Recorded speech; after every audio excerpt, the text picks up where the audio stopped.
Somebody didn't time the song right. Never mind.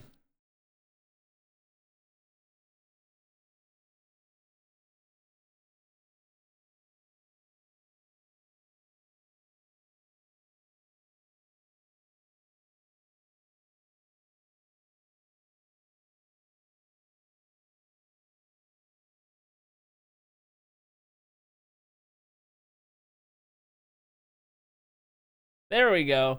Hello and welcome in, friends of the Twitch chat. We're back. We're here. It's Wednesday. And, best of all, we are actually getting in to the lore world today. We were maybe going to on Monday, and then working on the texture pack took all day, as it turned out. So we didn't actually get to, but we'll be doing a little bit of that today. We got a library to work on, and maybe potentially I'll do the rest of the texture pack stuff I need to do on stream, because if I leave it to do it off stream, I don't know when it's gonna get done, because I didn't get done yesterday. I can tell you that much. I was just working on YouTube stuff, and then was like, all right, I'm done working on YouTube stuff, and I didn't work on that. But either way, we'll see how it goes. That's all that needs to be done before it's ready to go. By the way, chat, if you have single player worlds that use data packs, PSA 1.21.4 broke every data pack ever for me, apparently. So every single data pack needed to be updated, which isn't usually the case across updates. Usually you can get away with data packs being out of date unless like a version just has a weird enough change, and this one did. So I needed to update every single data pack, which is really out of the ordinary. And there's a couple of them I don't have loaded because they just aren't updated at the moment. So I don't know. It was weird. Something, maybe they changed something about how it's like, how it reads data packs or whatever. So anyway, if you use data packs, you're going to need to update all of them, every single one. It looks like Vanilla Tweaks has all of theirs updated though. So like Cauldron Mud, Cauldron Concrete, you know, the Enderman don't pick up blocks one, Creepers don't break blocks, all of that stuff. Vanilla Tweaks seems to have it all updated. So if you use those ones, you're good. And I also got an updated Tree Capitator, so that one's good as well. Anyway, there's your PSA for those of you guys of whom it may apply. Today, we got marbles at the start, right? I hope so, because I've already loaded marbles, so we're doing it at the start, even if it's not at the start. Xbase play to join, chat. Defending the VIP badge today would be Hook. We'll see if we see him in the race. But Xbase play to join on in. Get yourselves on in here. Don't miss out right here, right now. Start stream off the right way, the only way.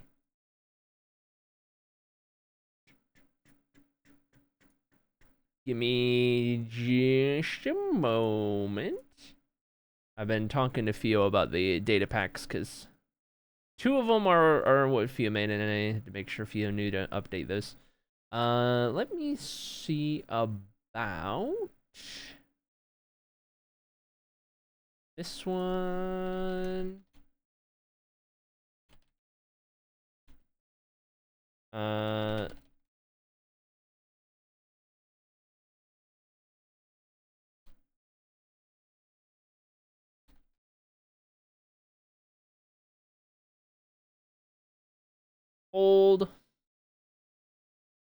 Yeah, and then Junie Love made the no slime one, so I'll have to ask Junie Love to take a look on the other one. That was, I have the Gilded Blackstone one, the 2 Theo made, which are Fast Elytra and Resource Dimension, and then the slime one. I have all of those not enabled at the moment because it seemed like it wasn't going to work with any outdated one, so we'll do that. There we go. Alright, cool. Remind me when Junie Love pops into chat if I don't remember. Ask about that one.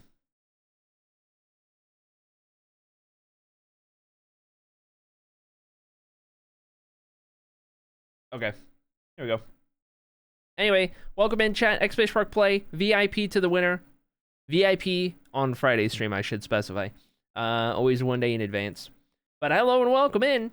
Echo Techno, Sunny, LDK, Zimzam, Peach, Dab, Rebecca, Dark Fairy, Voided, Sala, Norm, Retro, Toxaton, and RLP. Hope you're all doing well today. Good to see ya. Good to see you. Good to see you. Welcome in. Welcome in. We are on Rusty Remnant. That's the name of the map, the name of the game. Looks like this one got an update. Rusty Remnant got an update since we last played it. some different looking things about the map right here, but more or less it's the same. It's how it's going. You guys got okay, we're good. I just checked something. You guys got anything cool going on today? It's Wednesday. Most cool things, most interesting things probably aren't gonna happen for till this weekend. This weekend and next week probably, but you know. Who knows? Very alone on that side, yeah. Yeah. Don't know. Couldn't tell you. Couldn't tell you why. Got the week off work. Ayy, that's huge. Love to see it. Huge. All right. X-Space Rock play chat. Going once, going twice. Stream record up by Wolzeman. 2 minutes, 49.7 seconds is the time to beat. Only had 2 hours is what the secrets and got a Lego. Nice. Nice. All right, 17 marbles. Let's get this going, shall we? Here we go. 10 seconds on the board. Marbles race is zooming. VIP to the winner for all of Friday's stream. Starting at the front of the grid, going to be RLP and Retro. We'll see how that works out for him. Down through the opening Plinko section of the map we go. Out of our 17 marbles, there are 1, 2, 3, 4, 5. 5 eligible? Did I read that right? Hold on.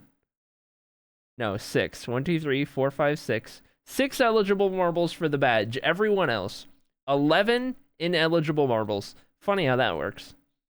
Funny how that works. Anyway, here we go. Mod Squad gonna take the top 3 spots as they run, led by Rebecca and Dark Fairy. Peach in third. Here comes Dark Phoenix.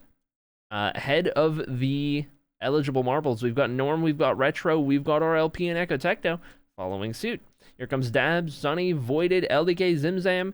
And we got more mods. We got Toxaton, Streamer, Sala, Happy Sun, all making their way through.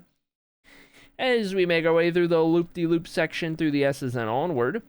Everyone chasing Rebecca at the moment. Dark Fairy might have a better line through that section, though, by the looks of it. Yes, indeed, Dark Fairy's going to take the lead right here on the convergence. Into the Spinny Boy we go. And this could shake things up just a little bit. Unless, oh, there goes Rebecca all the way through first try. There it is. Echo Techno's going to fall off on the map. Hate to see it. Retro's in. But Rebecca is through. Dark Fairy is through in second place. Looks like third place going to be Peach. 3 mods holding on. We got RLP taking the top spot for the eligible marbles. We got Happy Stone, we got Voided, and we've got Toxaton. All following suit. Rebecca's through the spinning obstacle. Dark Fairy's through the spinning obstacle. And now Peach approaching. See how Peach fares. It's perfect. The mods get through, no contest. RLP not going to manage it as easily. Happy Stunt trying to get through, can't quite make it as fast. Here comes LDK, here comes Dab. Now the battle for the VIP badge lies between these two. LDK ahead of Dab narrowly. Dab looking for a good line right here to take over that spot. Round the roundabout section we go. Rebecca in the lead. Gonna take the slow route. If you can stay up top here, this is the quicker route. If you can take the top side, and Dark Fairy's gonna take it. Dark Fairy said, thank you very much. I think I will take that right there. Now, if Rebecca can score the spinny obstacle right here, then it's fine. But nay, caught up just a little bit. That's gonna allow Dark Fairy the momentum. Does have to do a drop right here, though. That's gonna slow down just a little bit. So Rebecca's looking good, but this is where it gets interesting. Because there's a chance Dark Fairy could complete a crazy map skip right here with these obstacles that are new by the looks of it. Dark Fairy, though, gonna take the old-fashioned route. Rebecca through the minefield we go. And it looks like stream record is on the table here. No, never mind, it's not. It is not on the table. Stream record would have already been done. Here we go, though. Toxaton with the bounce. Coming up to the lead, we got 4 moderators going for it. Rebecca doesn't land it.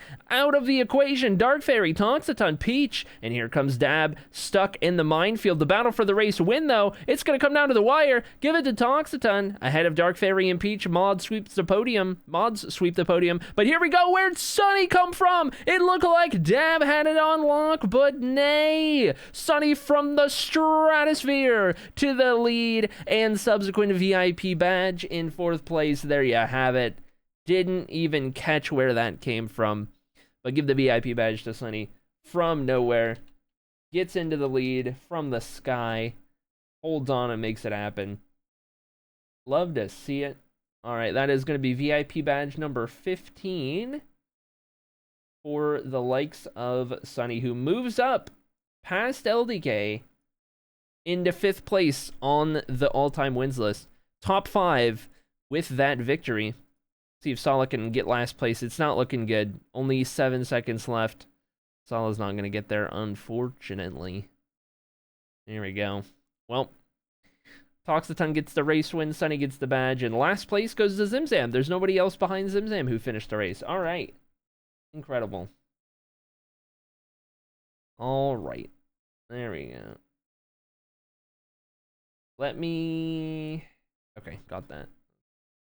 That'll be for all of Friday. That'll be Friday's VIP badge. There we go. There we go. All right. Solo was first today again, right? Pretty sure. All right. Write that down. Close out of that. Close out of that. All right, chat. We back. Although, we're going to have to take the nether. I flew over here using the fast elytra before I updated to 1.21.4. And now we're in 1.21.4. And, oh yeah, I forgot all the items are, the trimmed items all look like trimmed items again. Anyway, we are in the new update. And, that means there's some things we could do. Well, I guess we can't go get Pale Garden stuff until the data packs are updated, because I would do that in the resource world. But, do you notice anything different? Do you notice anything different, chat? I did a little something with the mod list. So, we of course updated our texture pack on Monday. But do you notice anything that looks a little different? A little, not usual. Not about, not where we are. Not where we are. This is all fine. This is all normal.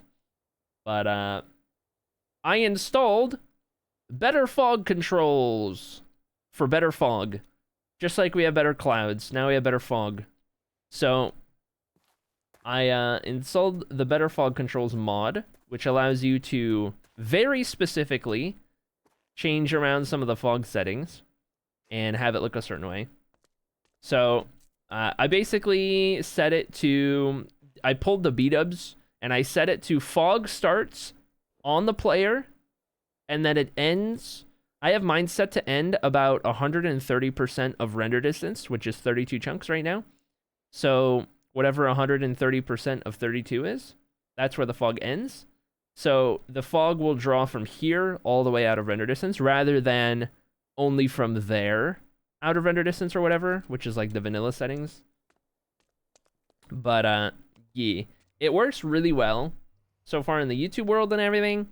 In here, I might need to get crazy because this world is a lot laggier than that world. So, I can see that being a problem. For now, though, smooth as butter. So, we'll take it.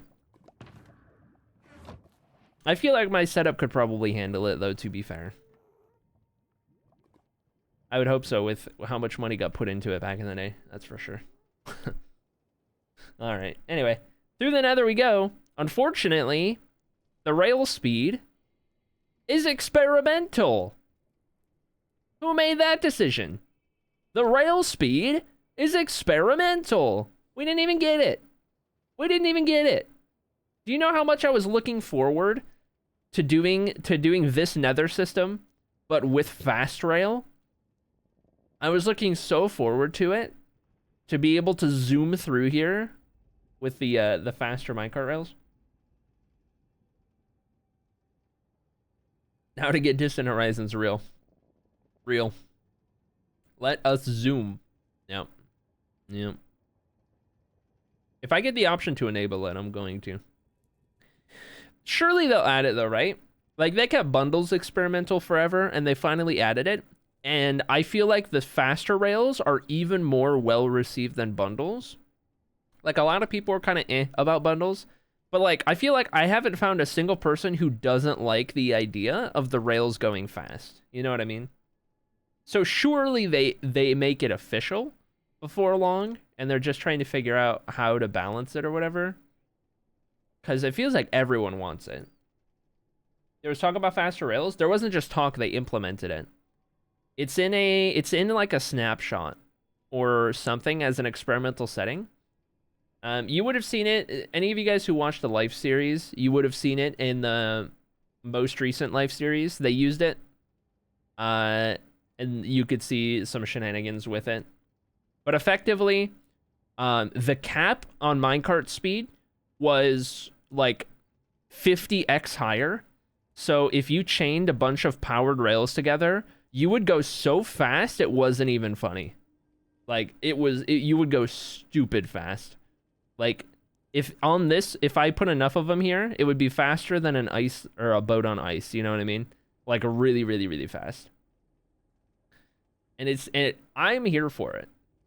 Anything to make minecarts usable again. The only reason I'm using them in this world for the Nether is for the nostalgia factor. Like, it is the least efficient thing to do, other than, like, ride a horse, which we do in the hardcore world. But, I don't know. I just, I wanted to go back to the roots of the minecart here. But, like, if they actually made the minecart faster, I mean, it'd be pretty cool. I don't think anyone would complain. Make them a little more usable again. That's all I'm saying. Ooh, this does remind me, though. We need, whenever we get our resource world updated and we can go get some resin, we need to update our trims because I want to change the copper out for resin because that'll match our branding a little bit more. So I was really excited for that because we've been using the copper because it's kind of orangey to go with our cyan for the pants and boots. But now we can do resin once we have the ability to go get some. Actually, wait. I hate Thus Hazard teleporter. I can go there. Prefer to sneak 1,000 blocks. That's fair. For those who missed the texture pack update, we fixed a lot of smaller things here and there. Little, like, entities, especially from the last update. Like, chest boats weren't updated, so I had to fix all of those. And the little items and the models and all of that. It was a lot of, like, little tiny things here and there. I made one texture change, and that was to chiseled polished blackstone, which we made a new texture. And then a lot of renaming things from courtesy of Junie Love, who took the time to edit the Lang file. So all of our crimson wood, which we recolored to violet, now actually says violet on it instead of crimson. So little things like that. And then like andesite, polished andesite, which I made bricks, now says andesite bricks, etc. On naming fixes and whatnot. I still need to do UI stuff. The only UI thing I've recolored is the inventory. It all got changed, so like this UI is actually dark still, interestingly enough. Oh, I am lagging here. I am lagging here. Lethio is fine. Ooh. It's all the armor stands, I think. It's all the armor stands and all the fog at the same time. Actually, no, we're fine now. Anyway, that UI is fine. I would have thought that would have been different. What about this one? Oh, it's fine. I only darkened the inventory here. Some of the UIs are still flashbang, is what I'm trying to get at. I'm surprised these are all dark. Anyway. Creaking can change which way the rail turns depending on where you're looking. I know, I watched Mumbo's video on you can use the creaking to do so many different redstone things if you like put them in water or lava and put like a tripwire in there or so. It's really interesting. The redstone applications of it, really, really interesting for sure. Haven't looked too far into it myself yet, but outside of just like watching that. All these UIs are dark. The only one I changed was inventory. Oh, you know what it is? You know what it is? I have the vanilla tweaks on that I'm using for the Inspire world, and it has dark UI. That's why. That's why. I put that one on because I still usually combo the two. That would make sense. I'm silly. Alright. Oh. Yeah, anyway, back home we go. Surely these work, yes. There might be something we need to update with this. Also, I don't think I did get continuity updated. Continuity was not updated, so this glass is gonna remain scuffed. That's fine. Ooh. Interesting. Okay, I saw this happen in the YouTube world as well. It would get really, really, really laggy for a moment, and then it would chill. This area makes sense because I'm in the jungle. So all of that fog is not going to go well with it. I hit escape like 10 seconds ago, by the way.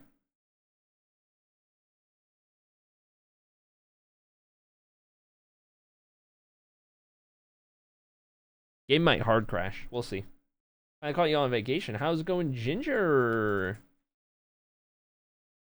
Been forcing me out to the store, nor I've made a wicked resin farm. I did see the video pop up. Yeah, we'll make it a hard crash.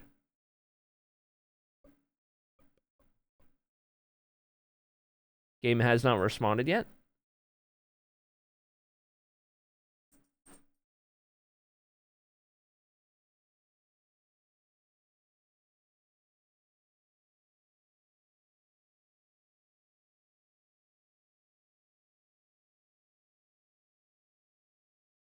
I'm waiting for a sign of life. I don't think I'm gonna get it. Hope crash this game by going too big with it. Oh no.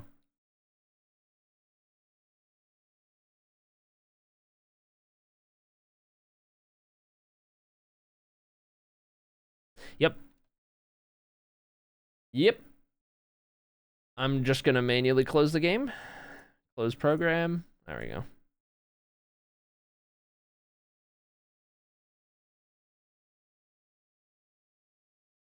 And back in we go. I'll probably disable the fog from the main menu. Even without shaders, without the fog settings, the jungle around Baxia is the laggiest place on planet Earth. It is insane.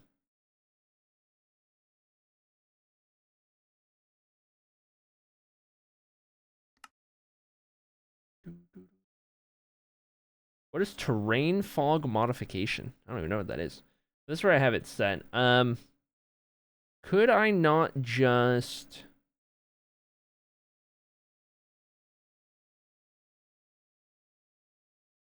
I guess I'll just change that to be 100. I'll just put it way out wherever so that it's not really, it doesn't really matter. Out to work. 072.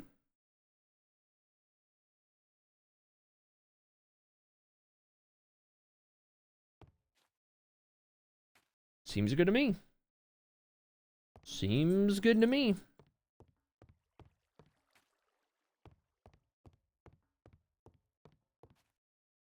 All right. All right. Do we have anything we needed to update? Notes channel. What was that? December 14th? What was the 14th? 14th was a Saturday. We weren't in this stream that day. We weren't in, or in this world. We weren't in this world Monday. So everything from the, I guess 13th was Spire, so we weren't there either. So everything from the 13th onward. That'll be the one. All right. So nothing in here. Nay, yes. We got Book of Vibes. So 50-50 is the first one. That'll be voided.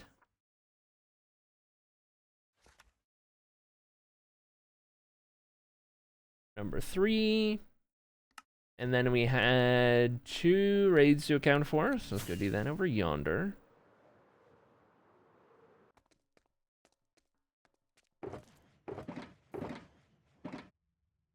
And these will be...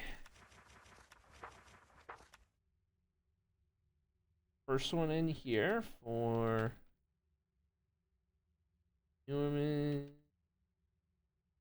Okay, and then let's go. I did that in the right spot, right? Yes, okay.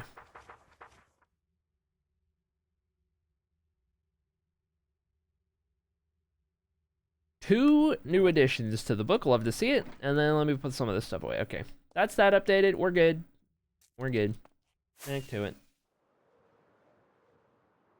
Welcome in, Bean Sabbath. Hope you're doing well. These in there. And yeah, that tracks. So if you are curious, I wonder if... Put it in here. The one new texture we did when we updated the pack. I have a stonecutter? I guess not. The heck? Saw today the ladies joining one shot 2 so many new friends. What's the list you have? I'm curious. Because I don't think anyone knows all 21 yet outside of the one-shotters. But I'm curious as to what you guys have figured out. Who you've pieced together so far. Here's the one new texture we did. So this is not Blackstone. Normal Blackstone. This is chiseled polished Blackstone. And what this is Blackstone colors on honeycomb block. Honeycomb texture. So it works with normal Blackstone, but it's a little different. A little different.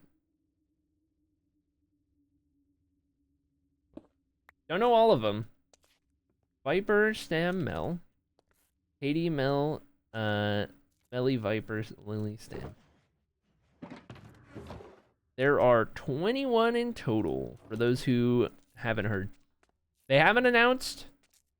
They're leaving it up to the people who are being added to announce themselves to their communities on their own time and all of that. But there are 21 people who are added. That may or may not mean that we'll see all 21 this next season, because sometimes people can't participate in a season due to life and time constraints. But there are 21 new people in the rotation. Okay, see here. Can't update the trims at the moment, so we're just holding on those. And I think I gotta change my keybinds. Classic. Classic.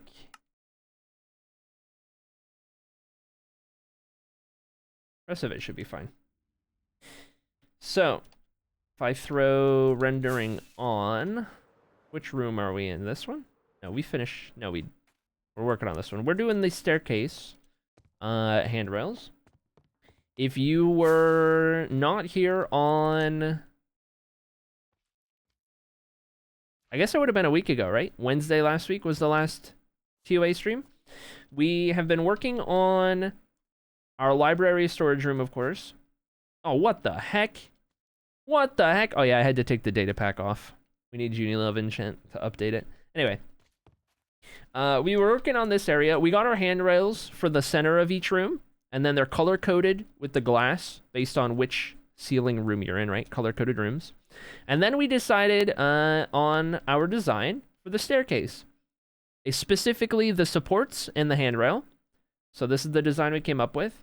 And that repeats every floor until you get to the very top. We're going to do some planters up here with something that kind of matches the color coding, I think. So maybe resin stuff, given the current update we're in. But we did one room, and now we are over to the cyan room over here. So now we are kind of working on getting all of that going. We kind of prepped ourselves with everything, and we can go from there. No clippers on that voice crack, by the way, a minute ago. I heard it. You know? How many were there before?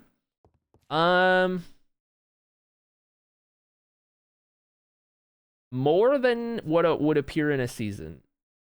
That much I do know. I think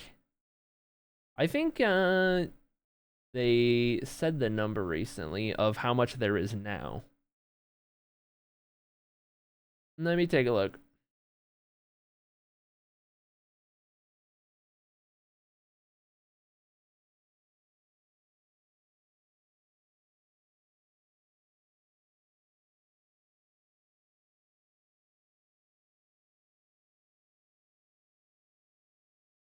In the one-shot rotation, there are 80 plus people.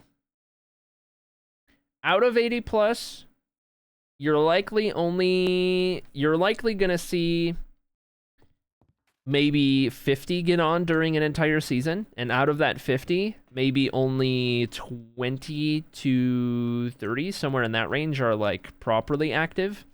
That's usually how it's been. This season might be different. We have so many new people of whom it would be their first season, and usually if it's your first season, you're extra active. So I would imagine we'll have a higher number of like active people this season than in the past couple, which is good. That's what we want. But that would be like the total number at the moment involved, or like in the rotation, in the circle. Okay. Let me think here. Do we get rid of the wool first? Do we kind of use it as we go? I don't remember. It's been a week. Been a week. Brain not function, not work. I need some iron golems in here. I need a hexagang for in here. I guess not, because we had the data pack that got rid of these guys. It just needs to update and then we're good again. Anyway.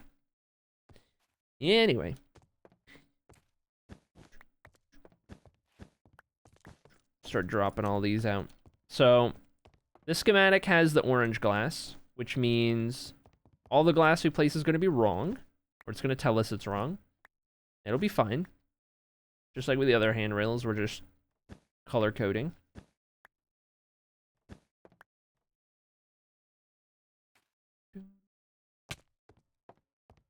Should set us up except for that pillar, which is fine.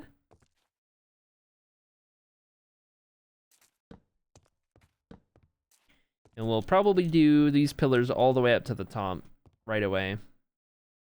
That's not anything, yeah. Okay. Just kind of get those out of the way. This is for February? Yes. One Shot Season 8 is going to be in February. The shortest season there has been.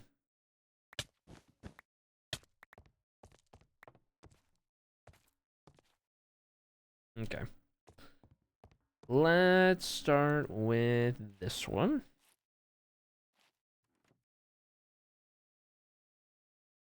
I'm almost wondering if pre-stripping these logs would be worthwhile, rather than having to build them up and then switch to the axe and strip them and then switch to the other thing. And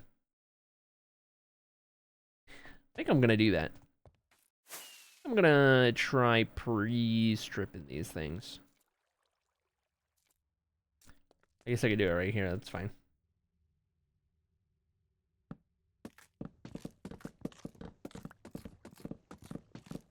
There we go.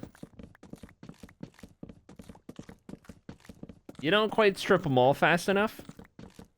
Maybe you would need an axe with like one less efficiency to have like the perfect rate. But it's good enough. You get some duplicates in there, but that's fine. Or some instances of you break the log and but you don't strip it in time.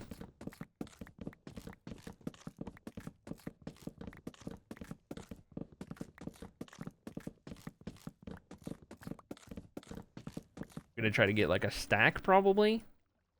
1, 2, 3, 4, 5, 6, 8, 9. Already didn't get one. I didn't even see those. Whoa, whoa, whoa. I didn't see those flying everywhere. What the heck? All right, we're good. We're good.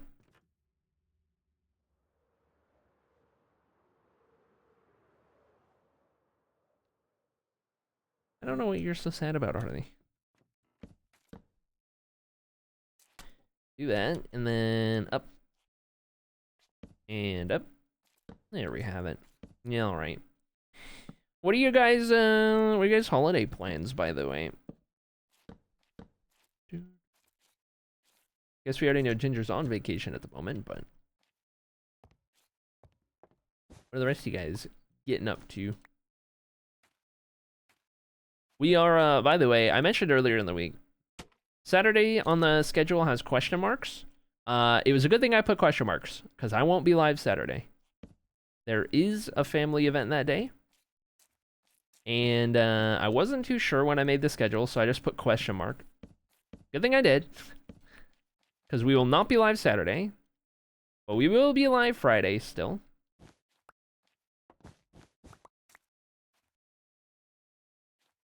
Things are ramping up.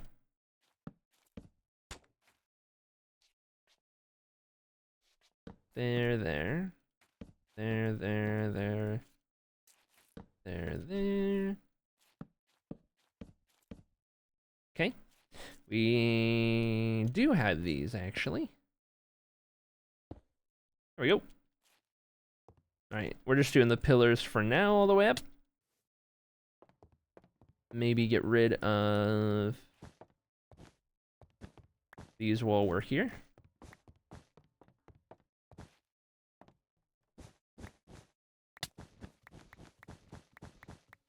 That'll work.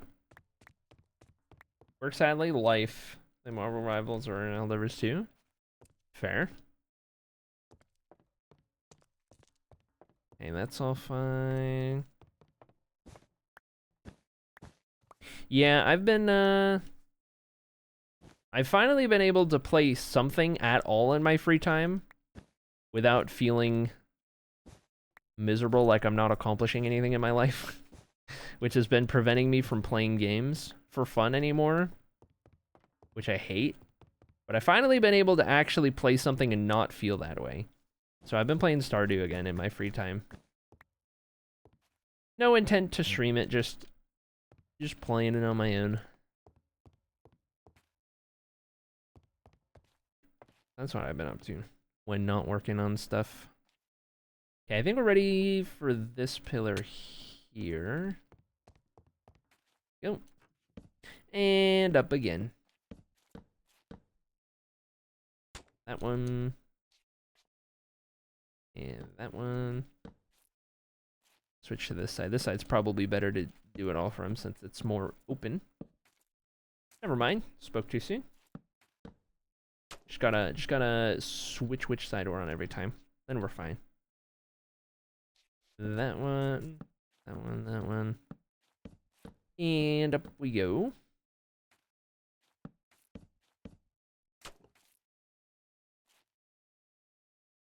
And around.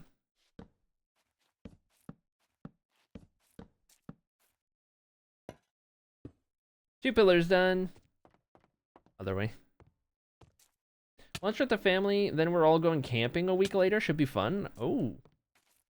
Interesting. Okay. Well, you live, I don't remember. You live in an area that's a little warmer now, right? Or are we talking like cold camping? You in the southern hemisphere? I forget. Hard to keep track of where everyone in chat is from.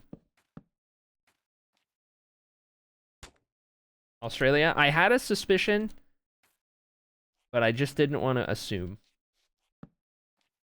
That makes sense then. The idea of camping at this time of year for all of us northern hemisphere people had to double take. You're like, huh? In this weather? Hemispheres are crazy. Alright. Back down. This is log. I'm just gonna... I've given up on texturing randomly, apparently. I'm just following the schematic. So it doesn't yell at me.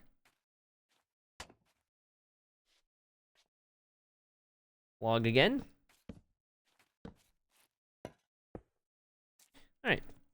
That's pillars. Now we can get all the rest of the details on up. Also doing a Secret Santa with my friends, and this Friday we're doing the gift exchange, and I already know who has who in it. Interesting. You a bit cold there this time of year? Yeah. Well, in most places, it hasn't gotten properly cold where I live in Texas yet. I would consider properly cold once it's below freezing. I would consider that properly cold. I guess last night it got down to like 34, but that's not quite below freezing Fahrenheit. It's 37 right now, but it'll get up to 54 today. Tomorrow is going to be 67, then 60, then 66, then 68, then 68, then 66. All sunny days too. That's pretty good, actually. If you're getting like 66 and sunny, that's pretty like in the sweet spot. Pretty in the sweet spot. Not gonna lie.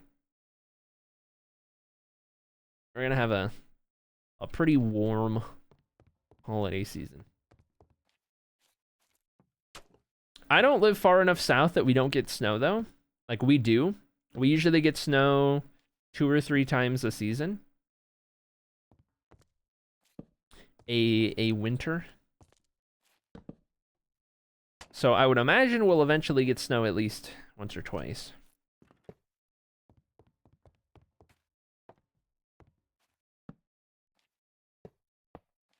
Oh, that is gotta be different. That's gotta be the other one. There we go. And this is where it gets... This is the part that gives us fits every time. Alright, and then we're color coding, so that blue's fine. And then from there... Stay fairly warm where I am in Texas. Rarely see snow, says Thomas. Yeah. I don't imagine too many places in Texas get snow at all. We just happen to be in one of the areas that does.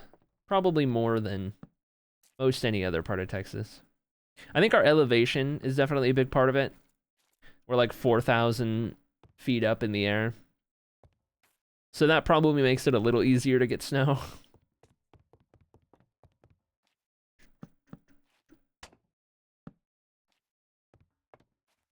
Okay, we got that. We got that.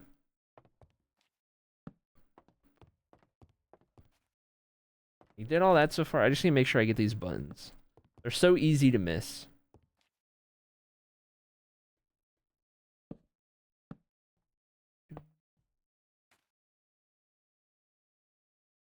Can I... Am I crazy? Oh. The schematic's making it look like the bar is full, but it is not. Surely that placed correctly. It did not. Sure enough. Good old schematics. Gets them every time. I need to do that. Get rid of those again. And then I need to do underneath so that it's facing the right way. Let me do that. It looked like it was facing the right way. That's just how the schematic is, how the settings are. From building in watery things. Which I could probably disable at this point.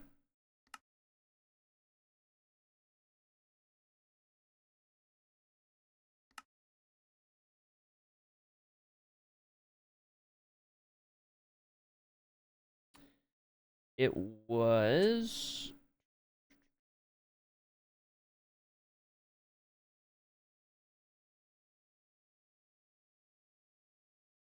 Here it is. So this one and render colliding schematic blocks. Those to false. Changes the settings back to more normal. Those are good if you're building with water or building underwater. But now it'll appear a little bit different. So if I have like the wrong version of something, it's not gonna look like it's right. It's actually gonna kind of be like, whoa, relax. If that makes sense at all.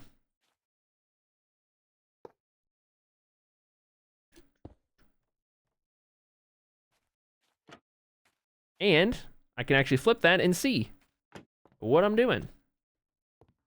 So it works. Okay, let's probably do this from... Oh, where did that even place? What the heck? Do we know what goes down there? I might need to go figure that out from the other side. Tell you what we can do. We can get this cheeky stair there. And then we can throw this. I guess that would be a sub. I think there's a block, though. We're good. So we do that. And then we can get this slab in from here. And then we can get that login from there. Now, that needs to be a slab and that needs to be a trapdoor. So let me squeeze that in. Squeeze. It doesn't want me to select that. There. And then, did I end up placing that there? Yes. Okay. So that blends in. That's good. Works for me. Wait, you guys are getting winters above 5 Celsius? I'm glad global warming hasn't made its way to you guys as flagrantly yet as it has here. Okay, there's still nothing in the middle right there.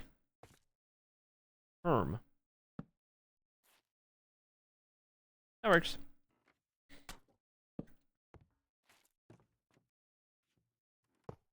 There we go. Next floor. Let me start with these. Just need to cap these edges off. Something that works a little better. And we'll put that right there. Keep it consistent. Just connect everything. I think we really put our mind to it. We can probably get the rest of the rooms in tonight. Maybe. These take a little longer than the other handrails, but not too bad. Though we did start streaming a little late. Guess we'll find out.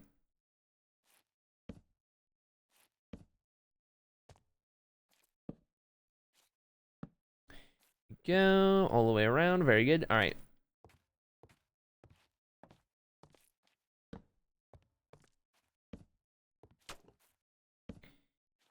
Simple enough, this section. Although, we're going to need some more fence gates pretty quick. That's fine.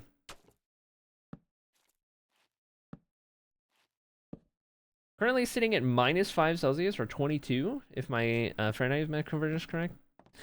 Yep. You're in the proper cold range. Though, could be worse. Could be worse.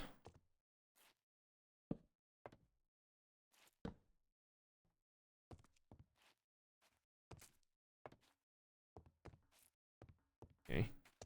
Probably do future me a favor by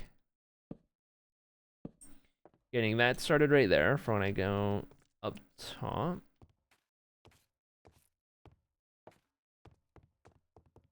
Just make it a little easier on myself. These buttons in place. Oh, you know what? I didn't do them here.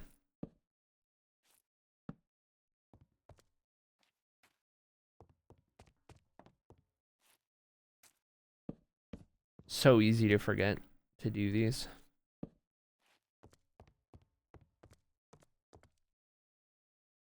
Anything over there? Nope.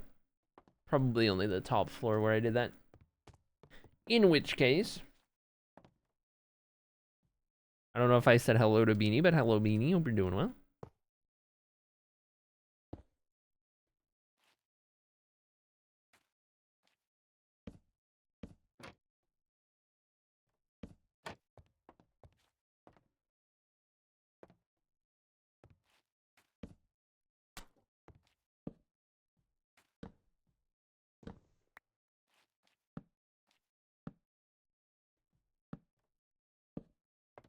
Very good. Stair. Wall. Stair. Stair. Uh-oh.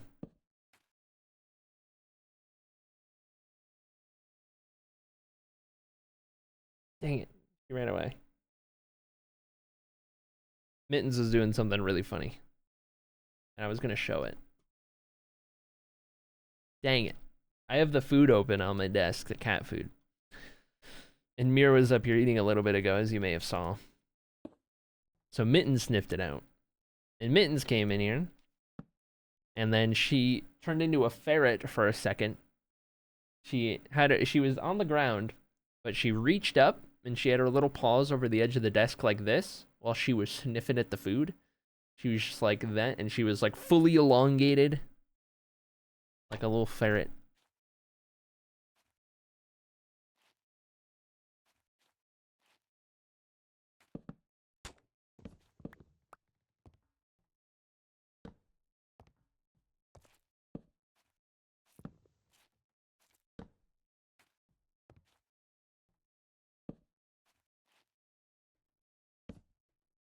There you go. I need to get that log from down below real quick before I forget. Oh, jeez.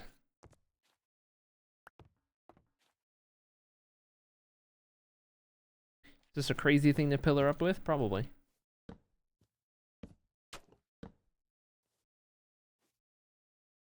Looks good to me.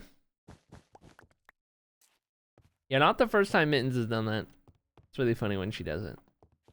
But she's on to me. Every time I try and get like a picture of it or something, she knows.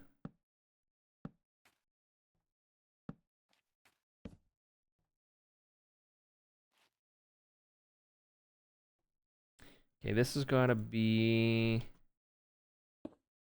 those two, and then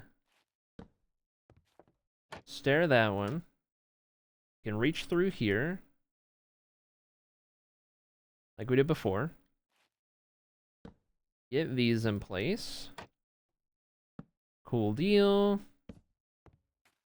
Get the wraparound.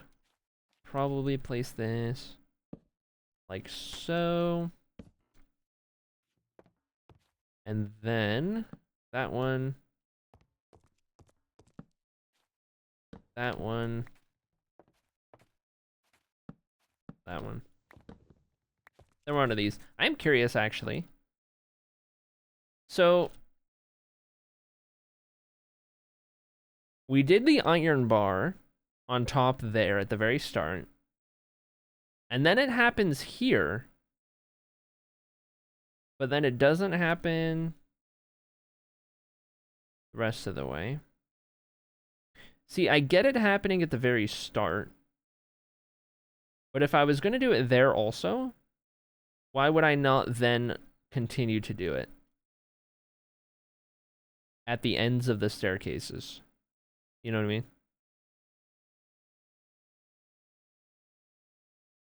I don't know. Interesting inconsistency I noticed. Don't know if I forgot one way or the other, or just confused myself or something when I did the initial design last week. No idea.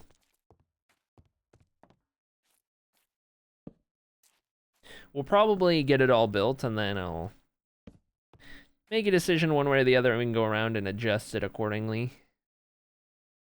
Okay. Out of stuff. Out of stairs, at least. Need to go make some more. Gonna need to make multiple things, so I'm just gonna try and use everything I can at the moment. Everything I still have enough of.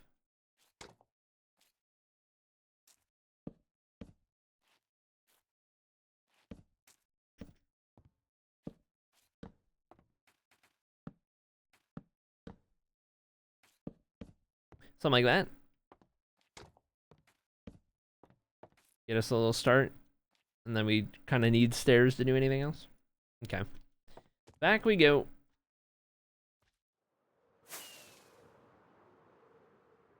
Can't wait till this place is looking less like this at the opening, that's for sure. Don't need the wool. Start with that.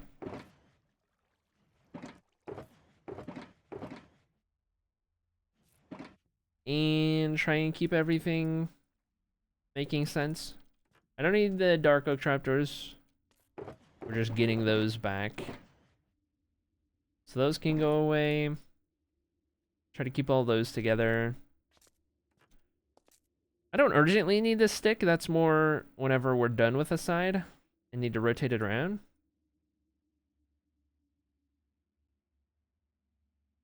I'm thinking a lot of spruce stuff. But, do that. Was it spruce slabs? No, just trapdoors. I had a bunch of. So we're still crafting stairs and slabs, I think, out of these. I wanted to get some more pre-strip logs. As a matter of fact, we're not using any normal logs anyway. So I can turn these all into strip logs. And then whatever else into like stairs and other stuff. And that would probably be fine.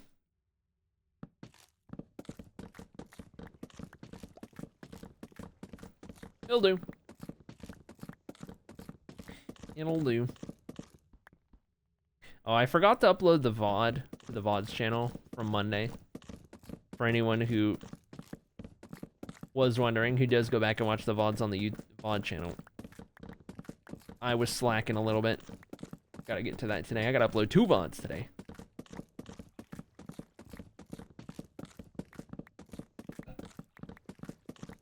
You want a crazy fact?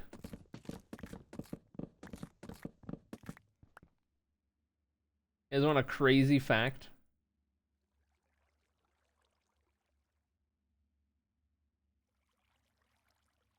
Monday's VOD,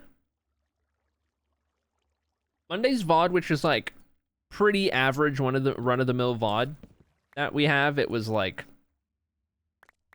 4 hours and like 10 minutes maybe, something like that. It was 12.9 gigabytes of a download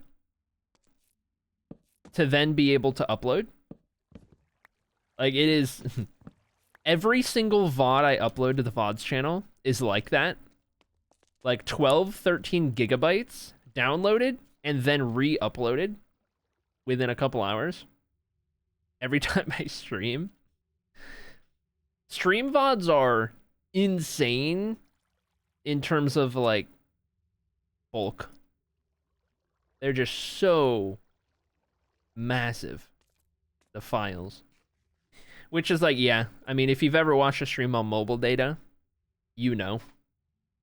You know. Well, if you've ever watched a stream on mobile data and you have limited mobile data, you know. You might not pay attention if you have unlimited data, but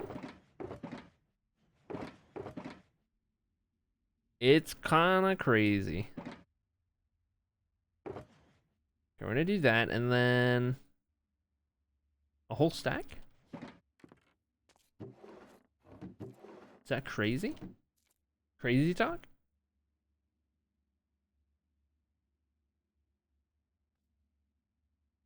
Two stacks of stairs. For sure. Minimum. Minimum. And then we could do a number of slabs. I don't think we use enough slabs to do over a stack for now. Same with trapdoors. I think we're gonna want... I don't need these torches at the moment. I don't think I've been using them. So let's get those out of the way. And I think what we'll do is I'll top off this stack of fences. We'll do 2 stacks of fence gates, because we use quite a bit of those.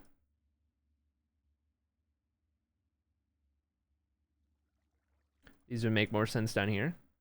Nice and organized, just for it to not be organized. 2 seconds into placing blocks. Okay, it's fine. Let's get some more. By the way, is there anyone in chat who's like familiar with the little details in like Minecraft updates? Like some of the more niche things, or like you just pay really close attention?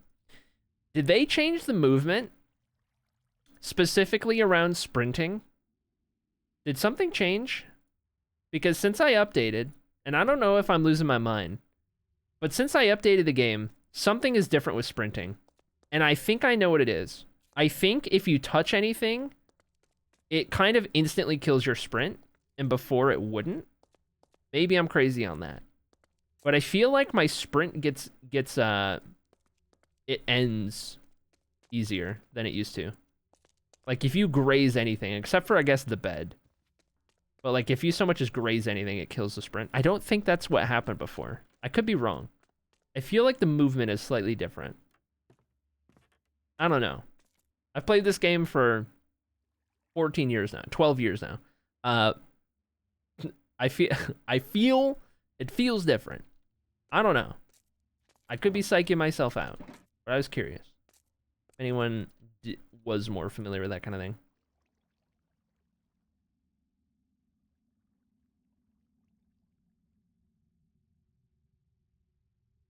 What does this do for us? If we do that, and then that was a total guess.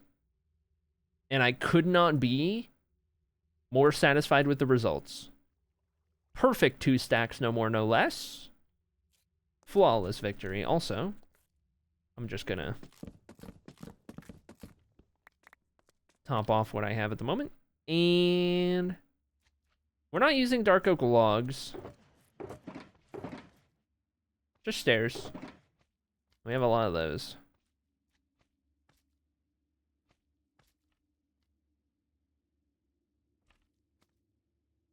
Maybe some more spruce buttons.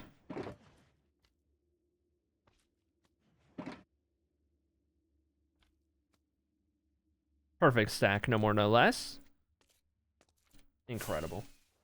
Incredible. Let's turn gamma off. I think we can get away with turning gamma off while we work on this. It's a little dark, but I think I can brighten this up here. Is it on 70? Oh, I know it's on 70, actually. Never mind. Top secret. Top secret, but it involves one shot. That is all smile. Alright. Stair. Stair.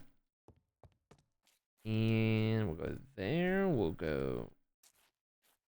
Oh, geez. What have I done? I can't reach. What if... Oh. Up, over. Got it.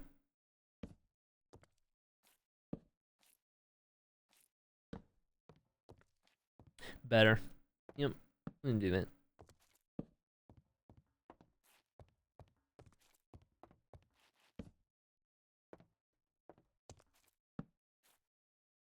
Trying to see what I can do from up here to make our job a little easier. Oh, you know what? That's...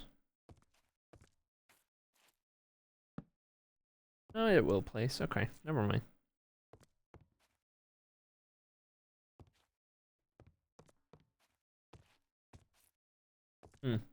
GG Jaded on 300. Let's go. Love to see it. That'll be red, but it's fine. Different room, different color. That's the rule.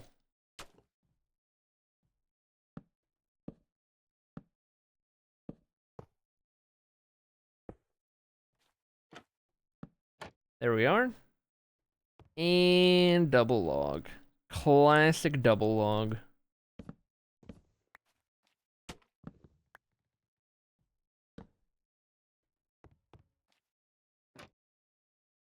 How gettable is that?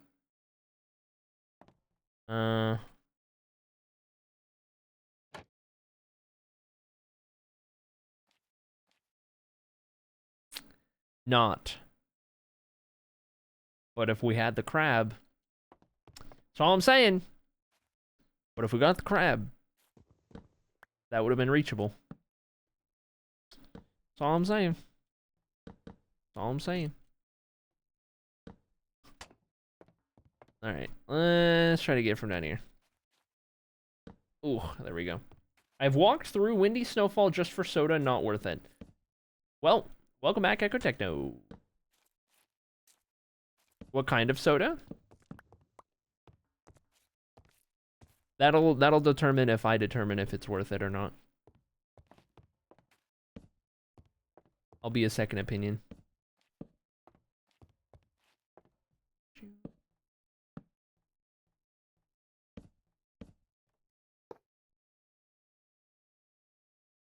Fanta Exotic?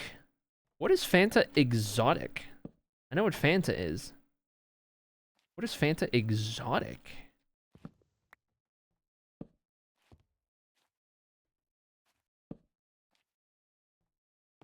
Don't know that I'm familiar.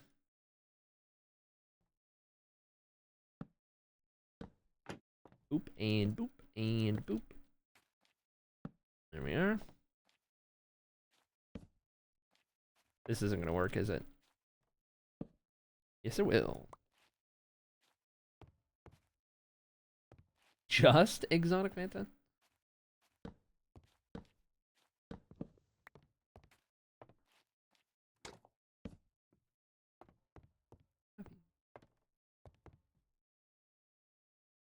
Okay.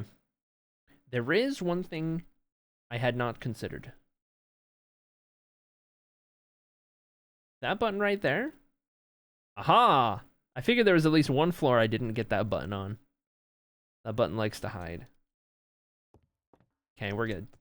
I don't know how to explain it. If it counts as soda, I'm indulging in Martinelli's sparkling cider at 7 a.m. today. Oh. Oh. That kind of soda. Oh. That's what's exotic about it. Okay. Alright. Okay. Okay. If I am meant to if I am understanding that correctly now.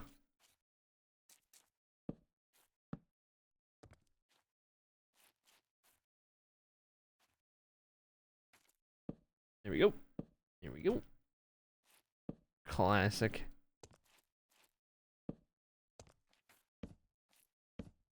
Bunch of those, bunch of these. This floor is almost done. Then we're on to side 2 of cyan.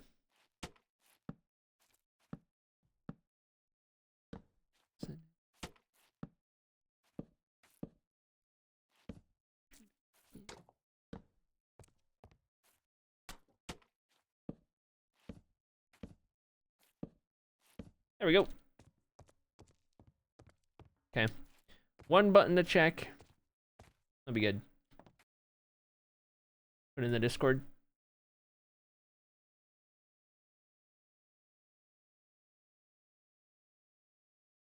So here's a picture.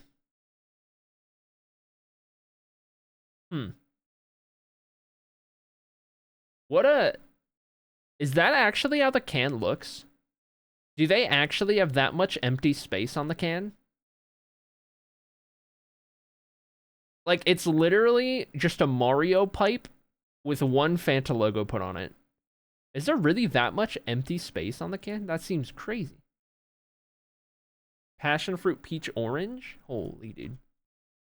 Oh, speaking of peach. Now that you're here, hold on. Let me turn... Actually... No, it's probably fine. It's probably not going to affect it. We updated the texture pack on Monday. And I don't think you were here at the time of what I'm referencing. Mario pipe. It really is a Mario pipe. That's all I'm saying. A lot of text on the other side, yeah. Peach. Resin trim exists in the game in the new update. And resin trim is quite peachy, as a matter of fact. I didn't alter the color at all, because I really like it. So this is what it looks like in our pack with some of our custom trims. Like, specifically in the TOA pack. The resin. And I figured you would be all over it, given how peachy it is. But here's what it looks like when you have it in full armor with, which one is this? Razor trim of ours. If you just make it the full armor. It's very peachy. Very peachy color. It's a very nice orange. Very nice shade.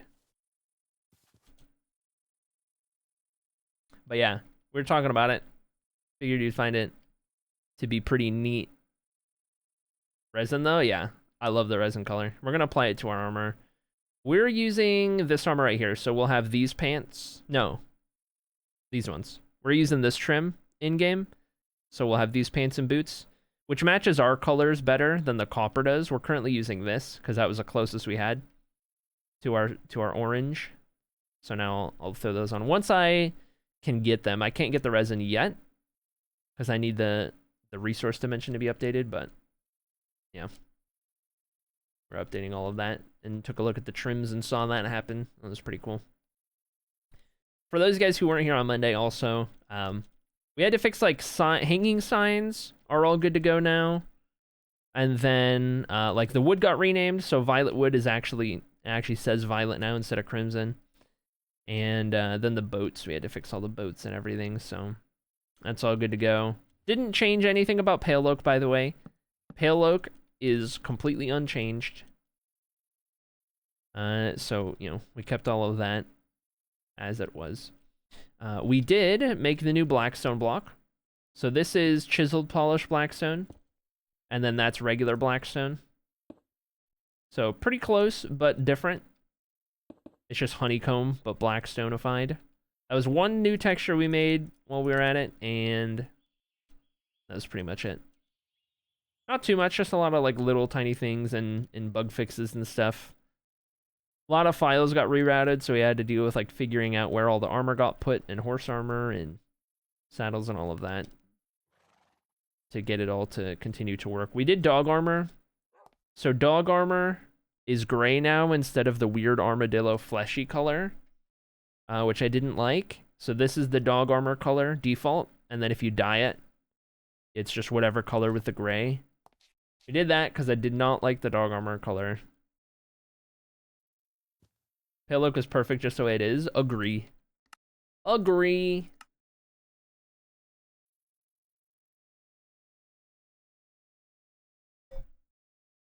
I love it, I'll take it. I did see this amazing organization of the armor though. So pretty, heck yeah. The only problem now is it was sorted by color, and then the resin, they dropped the resin, and I didn't want to move the other armor stands. So now it's not organized by color because there's just orange on the end of all of them. Brutal. Can I get the world to render in so I stop lagging? Hey all you human people. Oh, hey there, Mr. Substitute Streamer, almost didn't see you there. What do you mean? What do you mean? Burge. I literally take up like the entire left side of the screen. Unreal. Thank you, Merlin, for the 32 months. Yes. I can get it. I can get it. There we go. Got it. Incredible. Thank you for using your Prime, Merlin. Love to see it. Love to see it. Alright, I did put that stick away, by the way. Dang it, dude. Gotta move that schematic. Youch, I wasn't looking. One stick.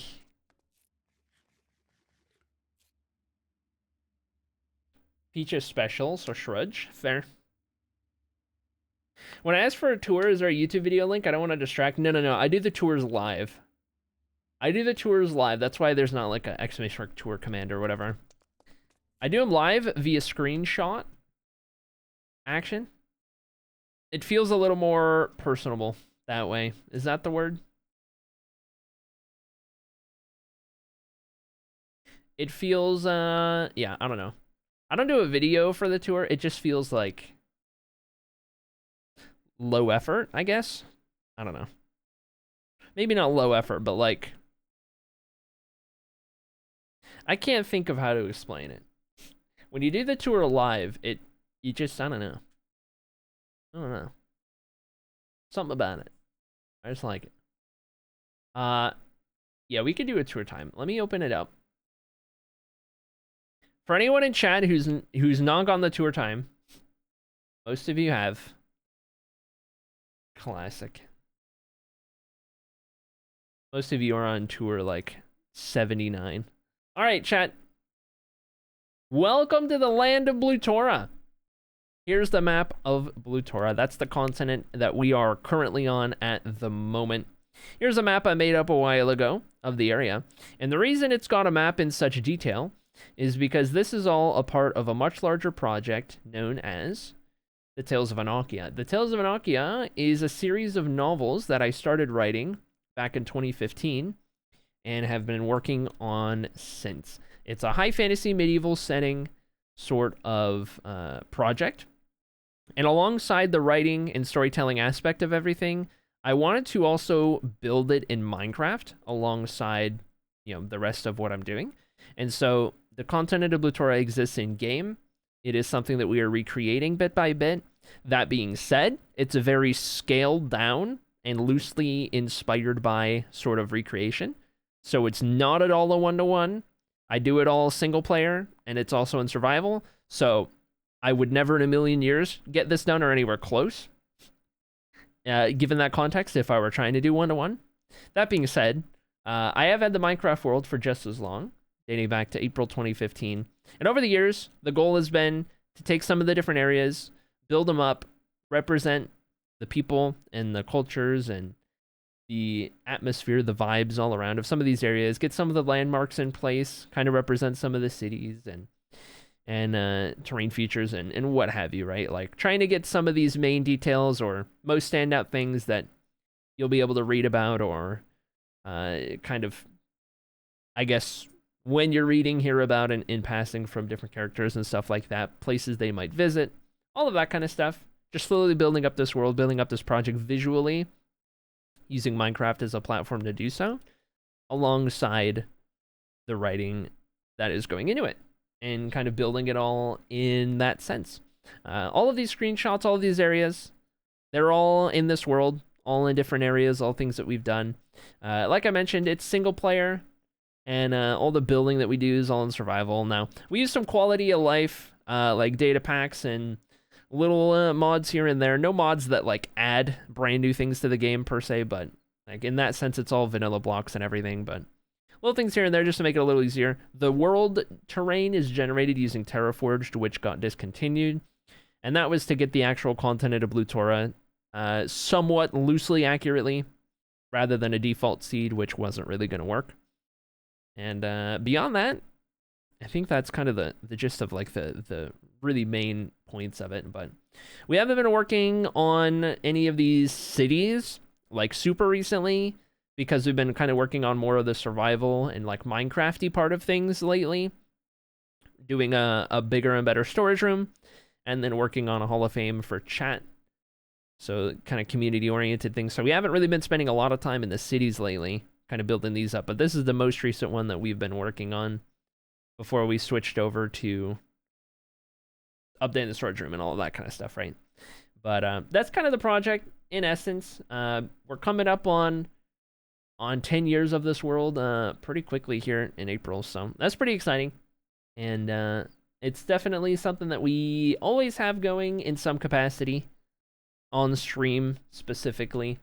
On YouTube, we don't do this. It's entirely different stuff on YouTube, but over here on stream, this is, at least once or twice a week, every week, it's getting a little bit of love, so kind of the forever project, if you will. And it's been a lot of fun. It's a really cool project. Okay, we need to mirror this. I don't remember how to do that. Mirror. Left, right, mirror was fine, right? And then rotate. Yep. That looks right. So now, is that...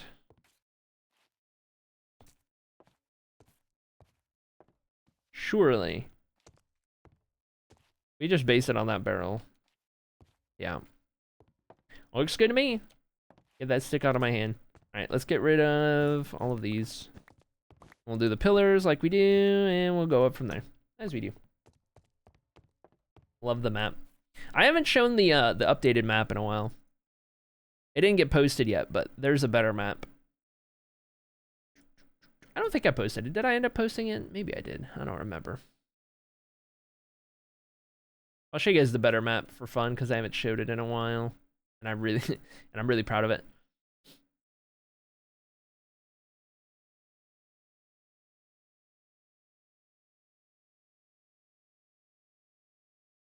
Here it is. 8K resolution. 8K resolution. Topographic? Is that the kind of map this is? No. Is that the right? I don't know map terms. I like maps. I don't know map terms as well. Whatever it is. You kind of see the climates and stuff. Trees and forests and hills and mountains. Colors, you know? Colored version, not just paper or whatever.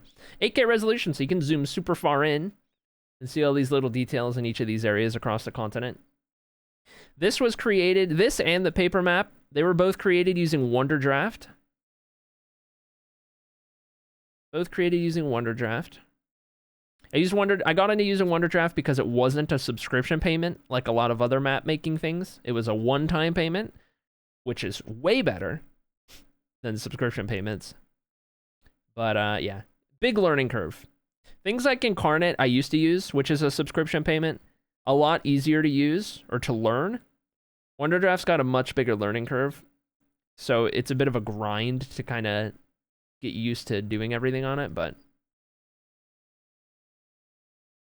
yeah.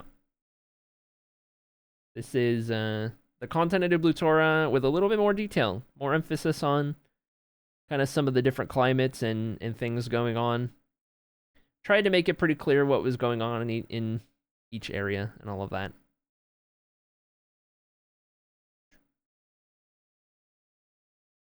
For anyone who's curious, we're not working on a city at the moment, but where our world base is located, Baxia, and everything we're doing is right here in the jungle. Right about here would be the equivalent, away from pretty much any civilization for quite a way. It'd be right about here. It's pretty centrally located, so right where the mouse is, the little hand is. If I zoom all the way out, right about there. Pretty centrally located and everything. Right at the edge of the jungle.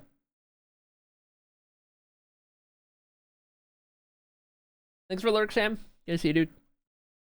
How do you come up with so many names of places and things? Typically, my naming system consisted of this, and I'm sorry if it's a bit of a letdown. What letter haven't I used in a while? Or, what letter would go good here? O? Alright. O. Rack my brain for a bit. Add some other letters to it. Add some sounds to it. For this one, I landed on obel. What did I not use too much over here? C? Let's do a C word. Put a bunch of different sounds at the end of it till you come up with something. Session, I like that. That's good. Next one. that was, for like 90+%, that was what I did. What letter would work good here? And then that would be the first letter.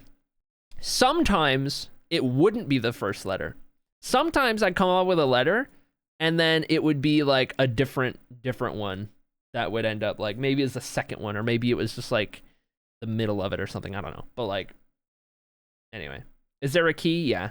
Way down here. 8K resolution map, so it's kind of crazy. But here's the key for some of those that you're seeing. And then all of the dashes. I didn't put the dashes on there, but those are all roads. I just changed the colors depending on the backdrop. So red looked best against that backdrop, and in the desert it worked pretty well. But then like in the jungle I used white because you could see it better. And then up here I think it was also red. Yeah, it was white up here because the green was a little too clashy. But in terms of these symbols right here, kind of goes from smallest to largest, and then city state's more of like a unique, not necessarily larger than capital holds, but their own thing, their own kind of separate entity. So when you're kind of scrolling around and seeing all of these areas, it's divided into provinces. So if you're wondering what the really, really big text is and the borders, the hard black lines right here, these are all different provinces across Blutora. So like Meritea is its own province. Odelia is its own province. Morafel, and so on. That's what the actual like harder borders are. Divided into provinces, and then each province has a capital hold, which is often, but not always, the largest settlement. Kind of like real life, right? Like a capital city. Like, it can be the largest, but it's not always. And then it's got hold cities. So holds are kind of, again, often some of the largest. They don't necessarily have to be the largest. They're just maybe the most influential outside of the capital hold. So a place like Goldcrest in Meritea, a place like Shium in Odelia, or Skalafel. Right, and then you kind of go down the list. So then you have cities, and cities are cities, right? Pretty standard. You'll find a number of them in every province. They're the circle ones, and then you get to towns, a little smaller than cities, a little larger than villages, and then you have villages, which are the smallest that you'll find on the map across every province. There's a fantasy name generator people use too. Yeah, a fantasy name generator has every name under the sun. Every name under the sun. I think fantasy name generators probably just pull from all across the internet. It's probably like the first iteration of like AI nowadays is like trained on everything to ever exist. I feel like the name generators were like the early example of that. I feel like they pull from like everything everywhere in the world and just like put it all into one database. And then it's just like, here, spits one out. I think I've seen one or two of these names pop up on there before. How close does the Minecraft world match the map? So, that's a good question. Take this in and remember what this looks like. Take it in and remember it and consider it. Maybe close your eyes. Okay? Because I'm going to show you what the in-game map looks like. I can't zoom all the way out on it, but this is as far as I can zoom out on it. It is accurate with an asterisk. Accurate with an asterisk. Like, the coastline is going to be familiar. The biome and climate placement is going to be familiar. Some of the larger shapes here and there are going to be familiar. The rivers are completely inaccurate. They're just straight lines for the most part. The mountain placements are inaccurate. And that's the bulk of it. The coastline is not perfect. It's shrunk down. This continent is not as big as the one in the map. All that kind of stuff. Hold on, Toot's calling.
Alright. Yeah, alright. What generation tool to use? So, when I generated this specific terrain here, this was done using Terraforged, which is discontinued. It was a generation mod that took vanilla Minecraft and just said, hey, vanilla Minecraft, generate this way instead. So it didn't add blocks. It just kind of, you could, sliders galore. You could pick and tweak and change every little thing about it and all that kind of stuff. And it wasn't originally what I started this world with. I started this world in 2015. I don't even think Terraforge was around back then. So it was originally in a normal seed, and there was no consistency to like provinces or the continent. It was just find a spot that works for city X, city Y, city Z, and build it there. And then it would just be wherever, right? And then when I came across Terraforge, I was like, all right, great, that works. So I took a couple months to perfect something with Terraforged that would represent Blue Tora pretty accurately. It was a lot of trial and error and redos and everything like that. Also, this map is really laggy for some reason. But did that, used World Edit to take all of the builds out of the old seed and put them into the new world wherever they would apply.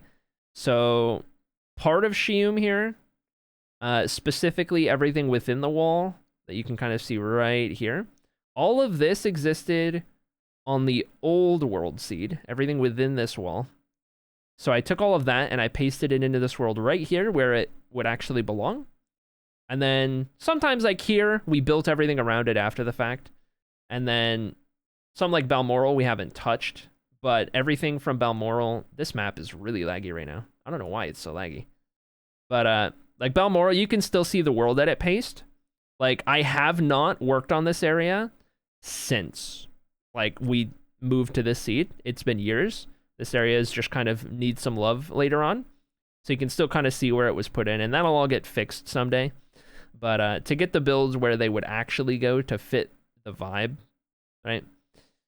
We've kind of got those elements. And then there are areas that were entirely built in this seed, right? Or in this custom map, right? So Lethio, for example, I gotta figure out why the map is so laggy. This is rough. I've never had a problem with this map mod before. Place like Lethio, this was entirely in the custom terrain, like started, finished, all of that kind of stuff. It doesn't want to load, but the mountain place. So, you know, it's got a lot of wacky wild history to it. Anyway, thank you for the easy viewers. I don't know why. It's got to be something with the new update. It's got to be something with the new update. Just suddenly going to like half a frame a second. It's almost like there's like a memory leak going on or something. This never happened until I updated. There's got to be something really, really wrong with the update. Or one of the mods that I'm using. Like, look how slow Better F3 is to load. You know what I mean? We were fine earlier in stream, though. Like, it's fine, and then it's not fine.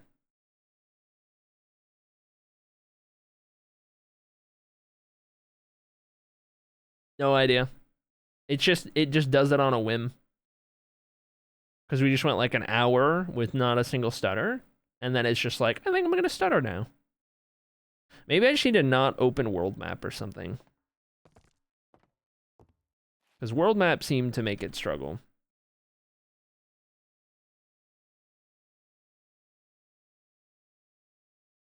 I'm going to relog. Relog and see how that does. How's it going, Kilandria? Welcome in. Welcome in, Alex, as well. Yeah. Perfectly fine now. Little stutter here and there while it loads chunks. Get all the chunks loaded.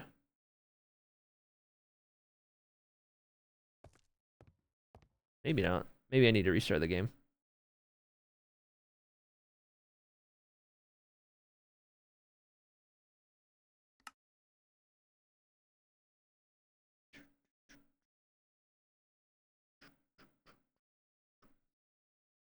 I'm just gonna relaunch the game. No clue. Not the slightest clue. Something. Everything getting updated. Very laggy now.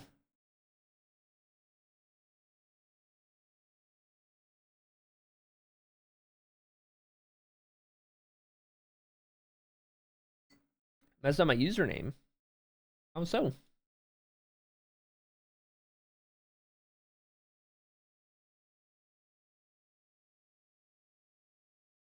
Game is really not happy with me at the moment. Thought it was just the better fog controls earlier in that area specifically, but we effectively turned it off, and then it was fine. So I guess I need to avoid opening the world map for extended periods of time or something. What about me? Oh, Junie Love. Every single data pack ever broke with the new update, or like it wouldn't load a world. if it had a data pack that wasn't specifically updated to 121.4. So I probably need you to do something with the slime one. I had to remove any data pack that wasn't updated for the world to load. I don't know anything about data packs, so I don't know what that entails. But X4, but now it's AIIX4. Now I have to wait 60 days. I mean, you got the capitalization there, so it's not the end of the world.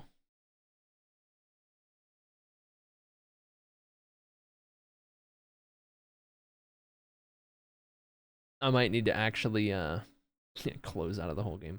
What world map you use? Zeros. Xaeros.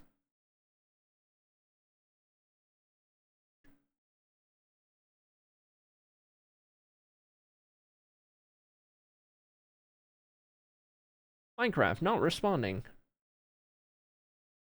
Close program.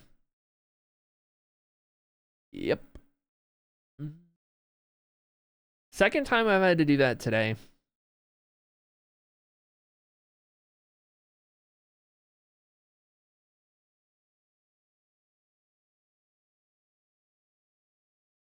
Back in we go.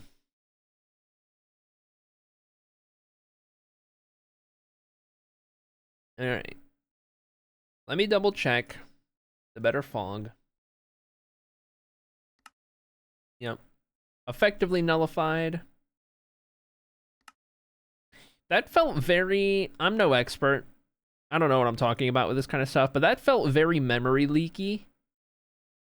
Like that kind of thing would happen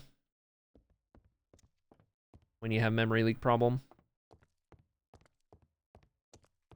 Because now we're totally chill. Totally chill. Back up to getting our Baxia special, which is like... which is like 120 frames half the time, and then the other half of the time you'll get like 40 or 50. We're up to 186 right now, though, so it's whatever. I don't know. There's a ton of data pack changes that broke most of them, but I think the slime one should be updated if you're using the new one I sent. Okay. I didn't have time to test every single data pack all on its own because I was already late to stream with the problems. I just figured I had tested like 7 of them, and every single one wouldn't let the world load. So then I just figured all of them would need changed. So I included the slime one in that, but I'll give it a go later and let you know. I have a memory leak problem. I understand what your computer is going through. All right. I can respect it. That's a good one. That's fair. Hope you're doing good, Big Daisy. Good to see you.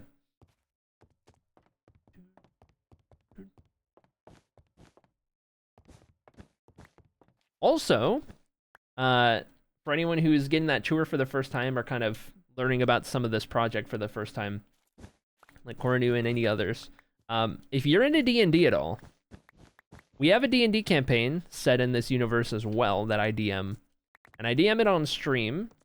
It's been on a little bit of a hiatus lately because of crazy time of year and everything going on, but it's coming back early next year once the holidays are past and everyone's got free time and I can kind of schedule. We'll be getting more sessions happening. But takes place in this world that I'm building and writing and all of that. So it's fully homebrewed up. Custom story, custom people. It's even got custom subclasses and all of that kind of stuff. A lot of fun. And for some of you guys who have been watching the stream for a bit, it's been on a hiatus long enough that some of you guys may have not known that I did that at all, even though you've been watching for a bit. Good time. Good time, that campaign.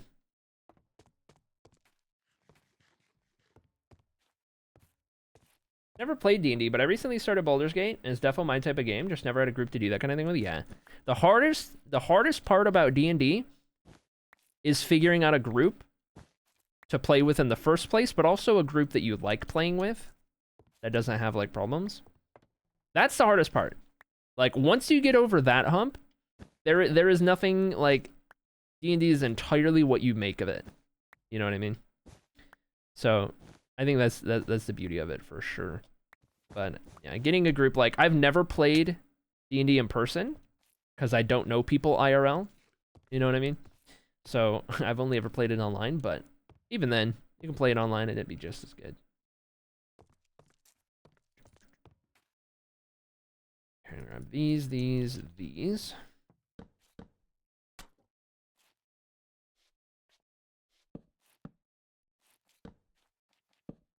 Oh. Classic. Thought shifting would help me there. It did not. Gonna go up on the pillars all the way first, then we'll do all the connecting details.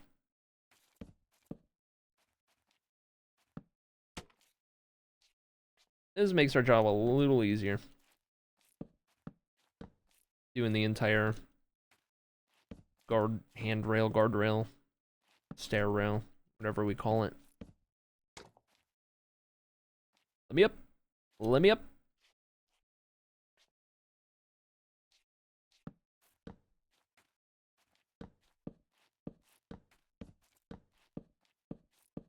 There we go. All the way up and down. Not really touched Minecraft. Civilian Miggy's spread server. The small village with brick granite roofs, and alright, well, south of the main chapel. Can you get back into it? So thanks for this. Well, heck yeah, glad I could inspire. Yeah, it's been long enough since I was on Sprouts that I can hardly remember which way was up. But that's just how my brain works.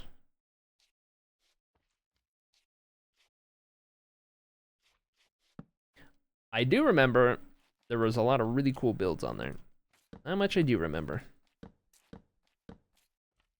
If you want some cool inspo, though, I think probably better than what we're doing in this world is our YouTube series we have going on.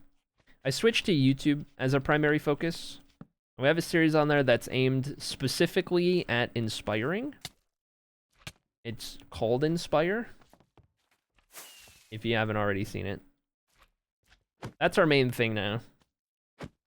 And the quality of that series puts any of our streams to shame, that's for sure. Really proud of that one.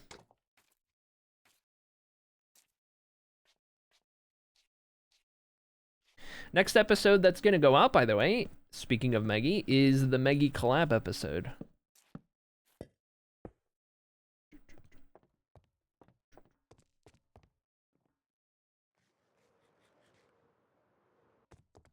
Okay, let's go up from here.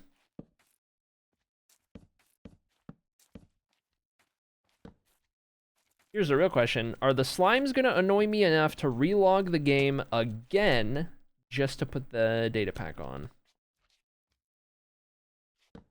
That is the question.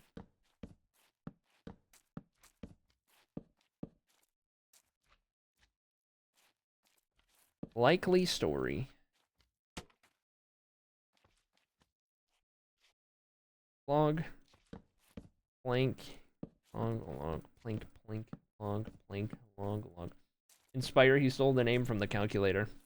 There's a calculator called Inspire? No way. First trip. Let's go.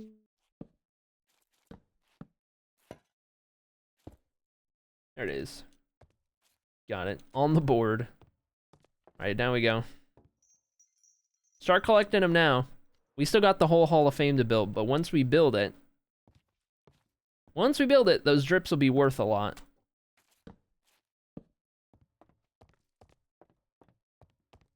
Start stockpiling now.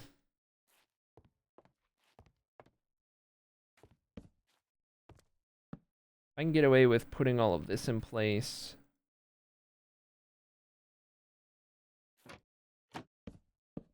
From down here, save us a little bit of trouble as we go up.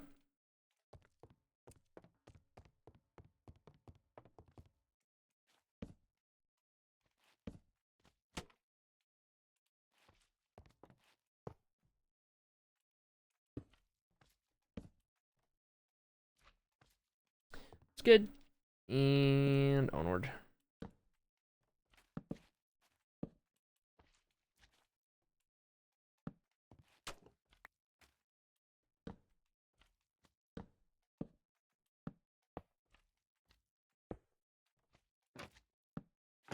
So much better now that I changed those schematic settings.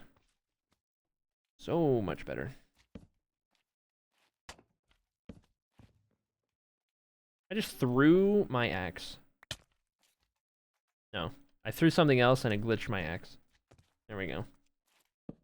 Calculator stole it from streamer for real? Real.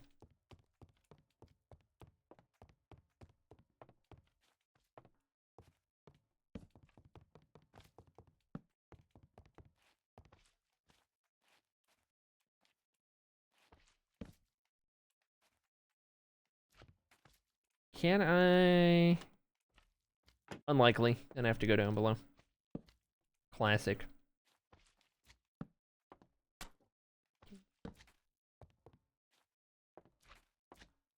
Okay, let me do that. I'll forget otherwise. Do this real quick.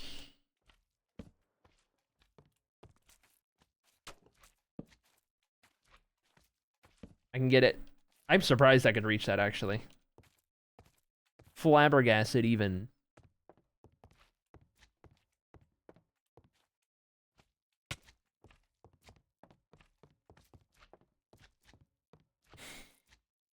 Yep. Yep. Yep. Yep.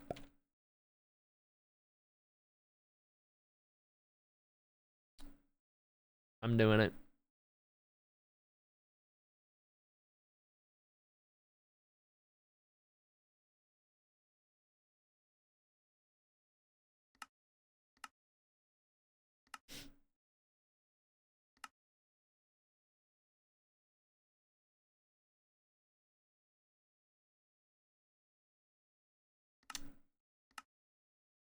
Life, dude. Life.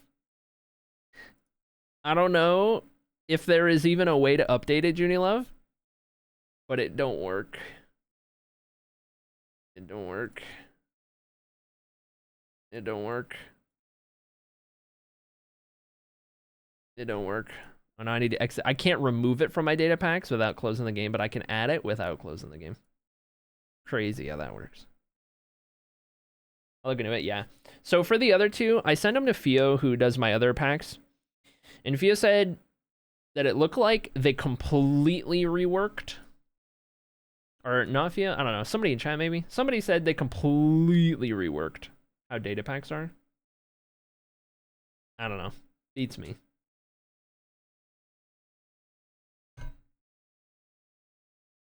How's it going, Ruin? Welcome in.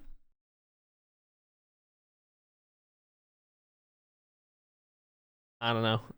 I don't know anything about data packs. I can make a texture pack. Data packs, that's above my pay grade. That's for sure. That's for sure. They did a lot of changes to data pack stuff for real. You know what's crazy? Didn't they do that for 1.21 in the first place? Or like 1.20 dot something? Like they recently broke every data pack just for them to break every data pack again. Right? It wasn't that long ago that we had a similar kind of thing happen.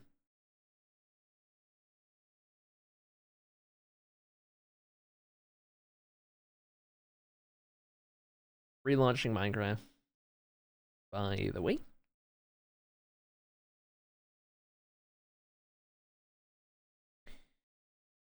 More frequent updates. Well, the updates aren't the problem. It's updates where they decide to break data packs by changing how data packs work. Because usually you can use the data pack across versions and it's fine. But they've had a couple updates recently that specifically changed something about them. And then they don't work as well. It was at like data pack 31 a year ago. We're up to data pack 61 now. Oh, dude.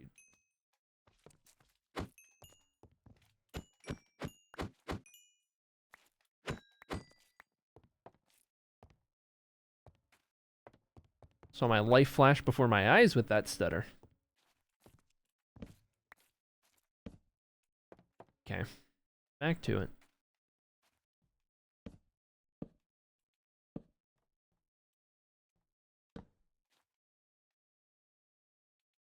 Do it this way.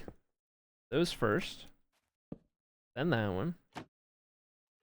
Then we do...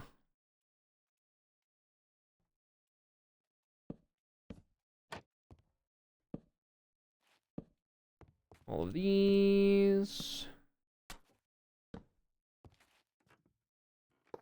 There we go.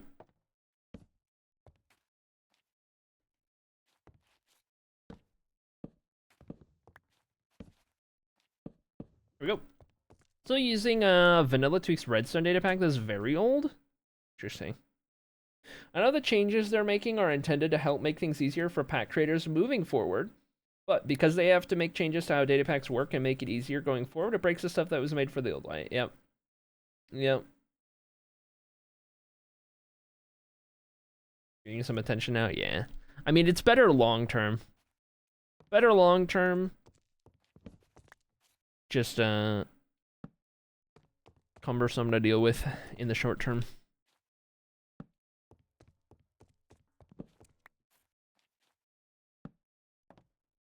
You know which optimization I'm waiting for? I'm a texture pack. It's going to be texture pack related because I know texture packs. Anyone guess? There's a very specific optimization I'm waiting for involving texture packs. / change in functionality. Any guessers? I feel like it's everyone who makes the texture pack, I feel like it's their worst nightmare. Maybe I'm exaggerating, but I don't know. I want to see the day. No, not reloading the pack. I want to see the day that the coloration of leaves is streamlined. Because working with leaves, and some leaves that get colored and some leaves that don't, and then like which biomes do and which don't, and all of that, it's so messy. Can we optimize leaf coloration? You could throw grass in there as well, because it's kind of similar, but not quite, but a little bit. But working with leaves in a texture pack, not the texture of the leaf, but the color, is such a nightmare. If they could just simplify how leaves work, that would be so much better. Being able to control the colors and change which leaves do change colors. So it's effectively, what we have to do now is we have to jump through a lot of hoops, right? On like, some leaves are static and will always be one color. Some leaves are not static, and when they are in the wrong biome, they will turn into whatever the color map says. I want to see the day where we can go to every single leaf and specify, is static, yes or no? If no, what color? Per biome. Per biome. Rather than just one color map that is, if right color this, if wrong, if right biome this, if wrong biome that. Like, leaves are, you have to jump through so many hoops, and I feel like it could be so much better and more streamlined. So I want to see, in terms of like all the data pack and texture pack updates, make leaves better to work with.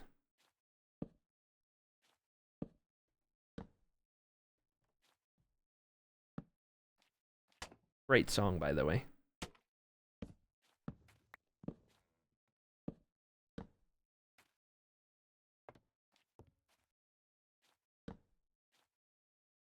They might be getting there if they haven't already added that ability. It seems like that's kind of the track they're on, just make things better to work with, but that's the big one for me. Because currently our pack relies on the hoops to jump through. So our pack says birch leaves are gold, and that's a static leaf, so they're always going to be gold. And then the leaves that do change are oak, jungle, dark oak, acacia, I think, right? Those are the 4 that change. So if those are in the wrong biome, like if those are in a taiga biome, for example, they'll turn red. And if they're on the border, it'll be like green to like yellow, orange, and then red. So it's like autumn leaves, right? Which is great. But if I could specify that I want birch leaves to change sometimes, or spruce leaves to change sometimes, That'd be great.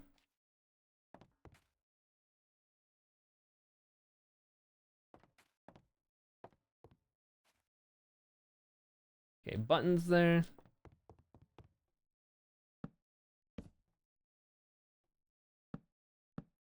This has been one of my favorite songs recently.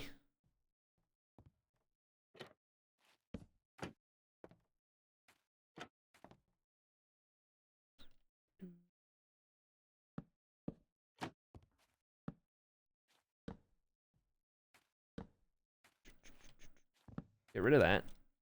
And barrel there, that's good. One more floor after this.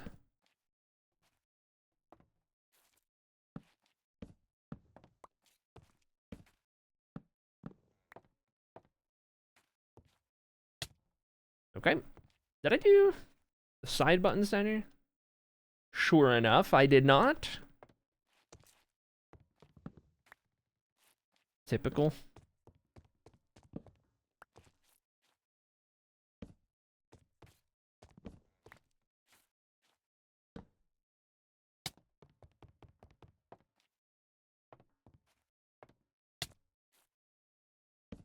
Okay. Where button? Here. Here. And okay. Then we're up to this one again. All right, cool. Make every leaf variable, but have the ones that should stay the same just have the same color on the lookup matrix. I don't follow the second part. But it effectively boils down to give us the option to make any leaf static or variable, right? So if we want every leaf to stay one specific color, give us the option. Or if we want them all to change based on biome, give us that option, right? And then from there, we can specify, all right, what color does it get turned into for which biome? Because right now, it's just like a global color map. So it's just, if right biome this, if any other wrong biome, then that. But if I could say, like, I want an oak leaf to be red in a jungle, but I want it to be blue in a taiga, right? That'd be great. But like green in an oak forest, right? Or whatever. And you can kind of get really detailed about it. I feel like that would be nice to have. Or maybe I just want oak to be static, right? Maybe I just want oak leaves to never change no matter what biome you're in. Always be oak leaf.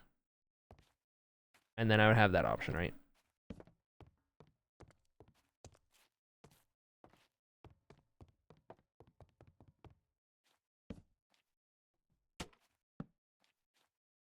And we could even apply this to grass potentially as well, grass coloration. Less of a deal. I'm not too fussed about grass, but if they're going to do one, I would imagine they do the other because they're already tied together on the color map. If you change leaves, you're pretty much changing grass as well. I guess it's not entirely true, but they're using the same, they read from the same file, same color map. They just pull from different spots on it.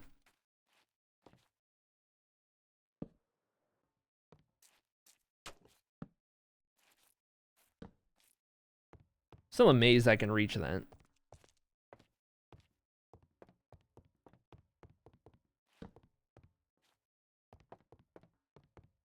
Button's good.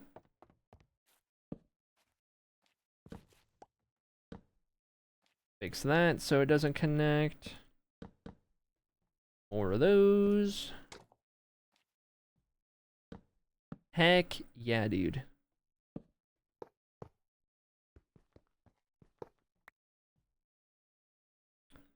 One of those.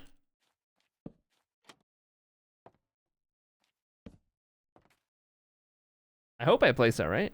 Looks right. Probably right. Hopefully.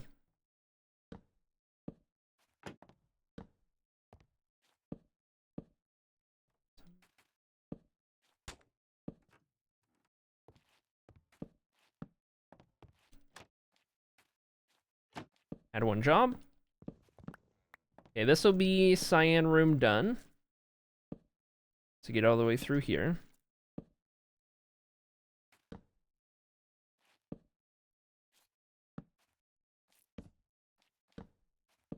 Then we'll be on to pink room. I do those dark oak stairs as well before I forget.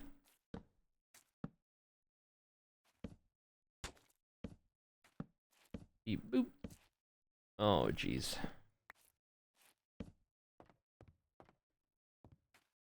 By the way, chat. I think I hinted at it before, but One Shot Season 8 plans have been solidified. I talked about last season how I want to dip my toe into the realm of game making, game design in Minecraft. Specifically in One Shot. That'd be a good opportunity to do it.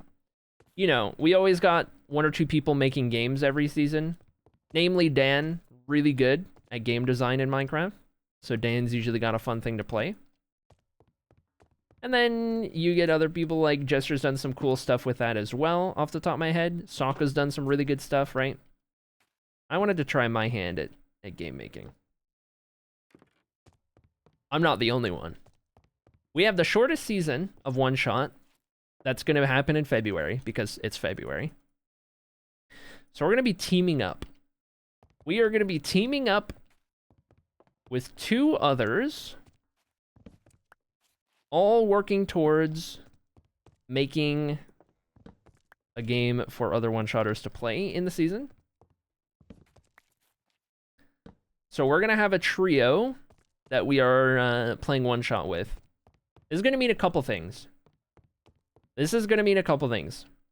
Based on the other two schedules, when One Shot rolls around, our stream schedule is going to look a lot different. Specifically, I'll be live much later in the day versus earlier. So when One Shot's rolling around, my schedule's going to be inverted. I'm going to be streaming late in the day rather than early, so that I can be on at the same time as the people that we're teaming up with. MTG in Minecraft being such a yeah, I'm not making MTG in Minecraft. We're not making MTG in Minecraft. We're not making a TCG at all. But we are making something that I think is going to be pretty fun. At least fun for the viewer especially. And by that I mean the player is going to suffer, and I can't wait. Can't wait. It's only like 80,000 cards you have to make. So this is a team build. This is going to be a team build. It's not just me. I brought the idea to the table. So it is my brainchild. And I found two homies that I am really excited to work with and like collab with in this project. That we're both down to like be a part of this over the season.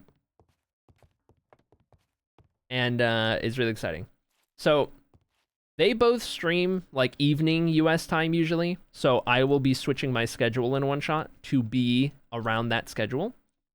So when February rolls around, our streams are going to be late in the day. But as always, VOD's uploaded, all that kind of stuff. So that'll apply to One Shot as well. But they're going to suffer, but they're going to be happy about it. Yeah. Yeah. They'll suffer, but it's content, so it's good. It's content, so it's good. Content, so it's good. I'll continue to just drop teasers for now without outright saying it, but one of the two others is going to be a first timer on One Shot. And the other one has been around for multiple seasons, but we haven't done anything on One Shot with. Have not done anything with the other person in One Shot before. So it'll be a pretty varied lineup. Pretty varied lineup. Let's move this over here. I'll not confirm or deny any guesses, but I'll leave it at that for now. It's not really a secret. Like, we're not trying to keep it a secret, I don't think. But just for fun. Just for fun. Not outright tell you right away. One of them is new to one shot. One of them is not. But I have not collabed with either properly in one shot. Or really elsewhere for the most part. So it'll be a new it'll be a fresh, I should say, fresh combo on stream.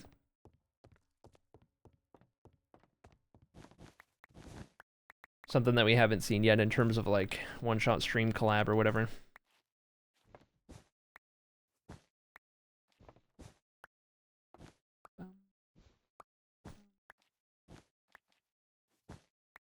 Best part of all is because I'm dabbling in game design, it's going to require a fair amount of redstone.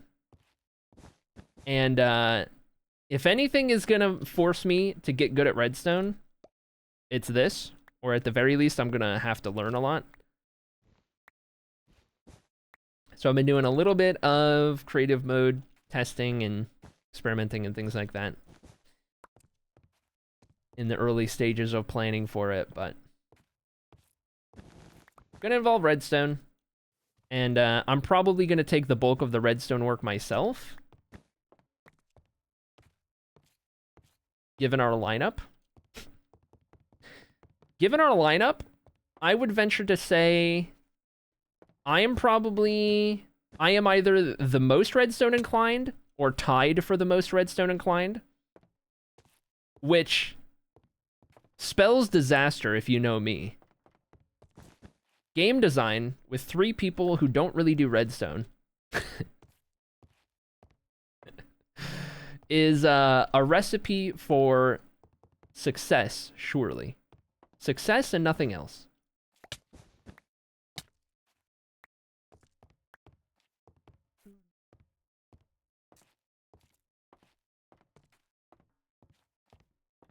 It'll be a good time. It'll be a good time. The sleuthiest among you would be able to piece together who the 3 are, or who the 2 others beside myself are. The sleuthiest among you, the hints are out there. But you would have had to have been in both of their streams at specific times to know.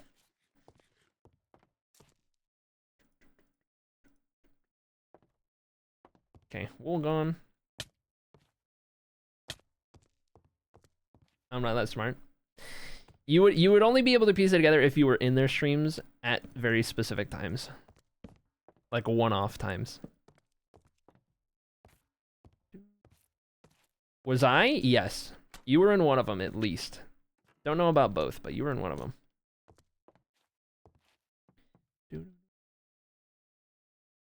Oh, we're gonna need some more stuff. All right, let's do a resource run here. It's all good. Have an idea? Yeah, I would imagine you could piece together one of the 2. You saying we only had one shot to find out?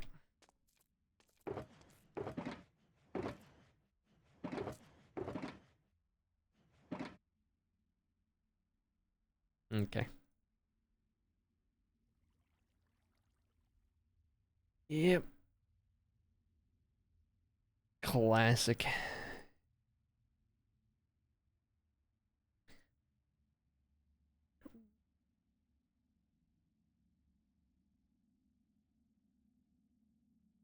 Two of those, 2 stairs, 2 of these.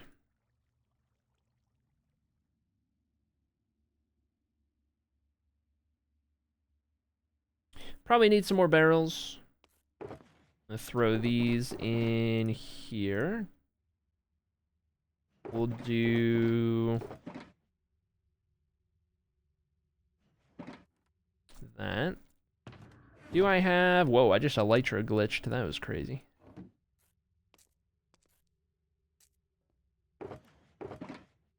Couple of these, three of those or so.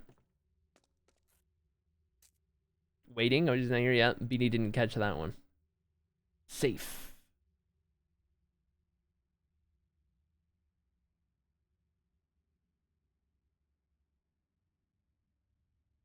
Here's another hint for you guys that's like just funny.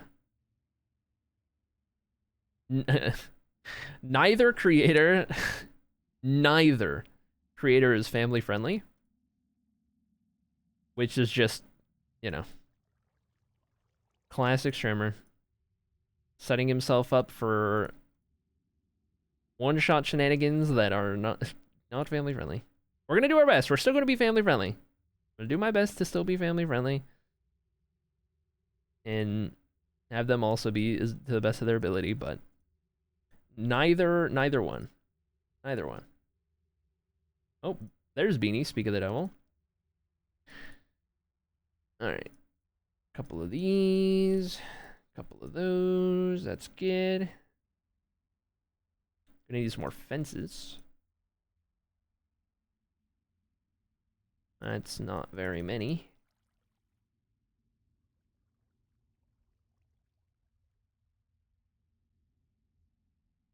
Perfect. Okay. From there, it's just full stack of that. And then convert a bunch into strip logs. Pre-stripped. Like that. Yeah, will do.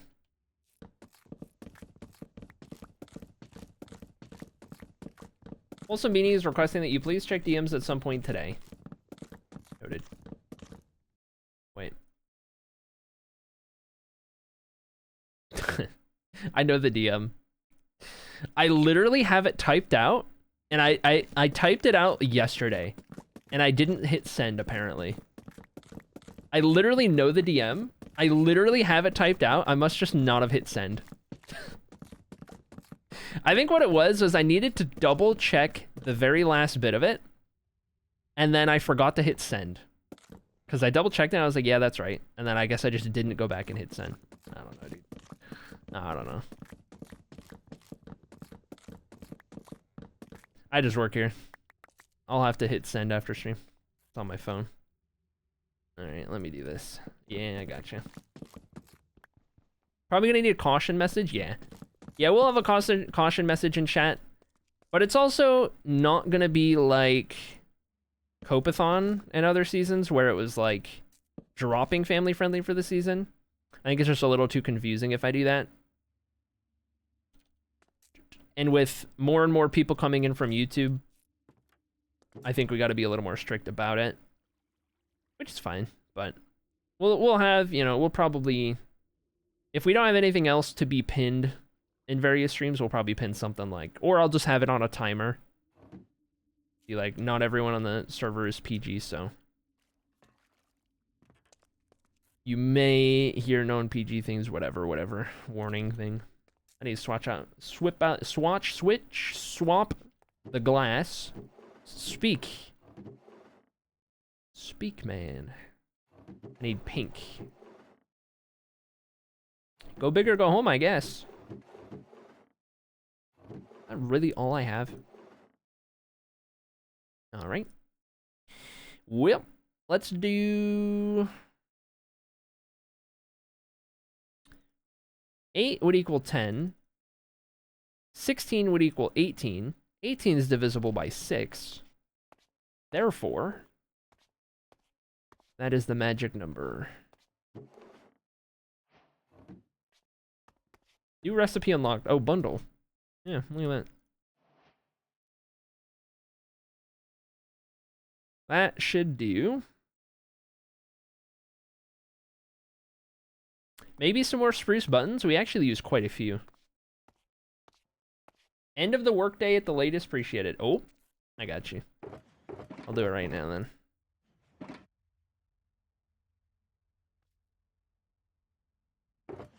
Do that and put those in there. 16 is divisible by 4, right, but I needed 6 to do glass panes. Unless you just wanted an excuse to type 16.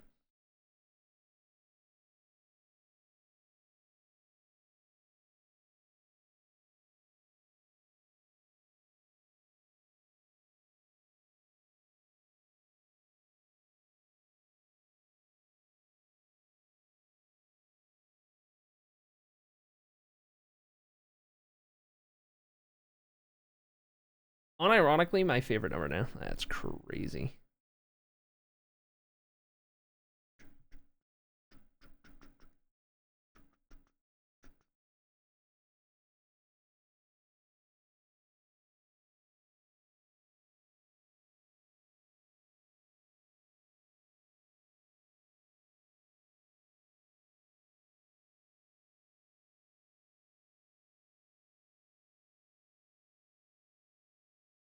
Okay, there we go. Done and done. Pink room next. Let me up. Oh, what the heck? What the heck is this? Hold? What the heck is that? What the heck is this?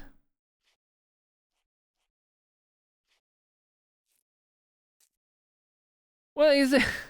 What the heck is this? I missed the spot? What the heck? I missed a spot. Oh, jeez. I'm gonna go get a block. For the slime data pack, were you using the same file as before?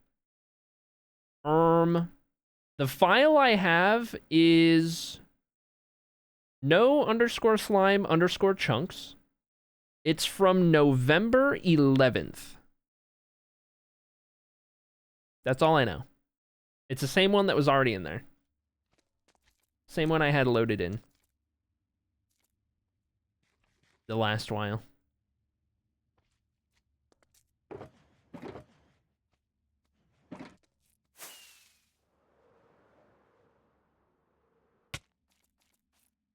There we go.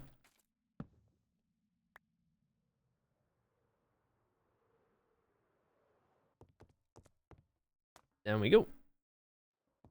Filler time. These, and... Oh, mud walls! I ran out of mud walls! Oh, geez. There's a new one in the Discord and stream suggestions. I'm glad I accidentally made the names different. Incredible. And this is when... and this is when we learn the importance of version numbers. I say that because I also learned the importance with the texture pack.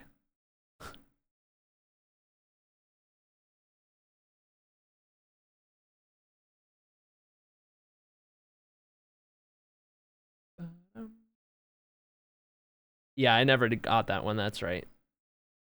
That's right. I replied to it not being 1.22, and I didn't download it because I wasn't ready yet. That's right. That's right. That's right. Got it. Classic. The answer was right in front of my face the whole time.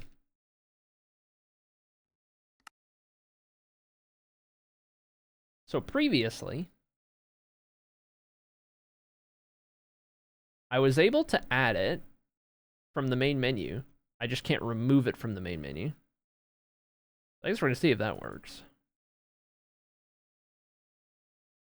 As in without restarting the game. I'm just going to go ahead and rename the file as well to 1.21.4 so that I know. There we go.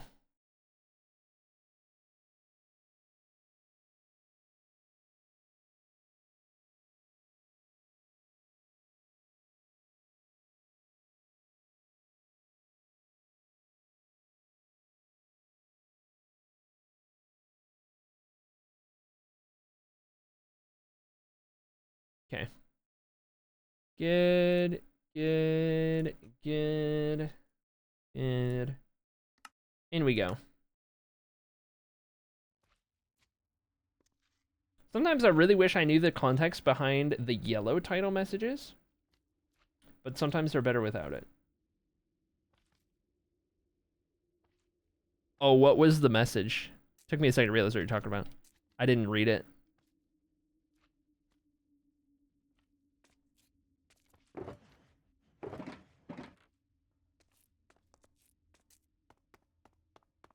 Bring me Raycos. Is that a person? That sounds like somebody's name. Yeah, some of them are like super inside joke. No clue, yeah, that's fair.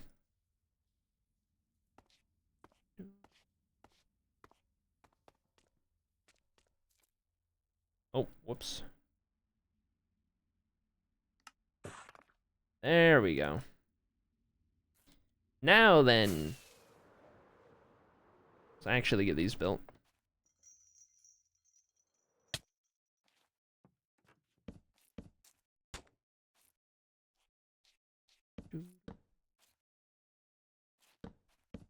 Nope, get rid of that one. Here, there, here, there. Beep, boop, beep, wall.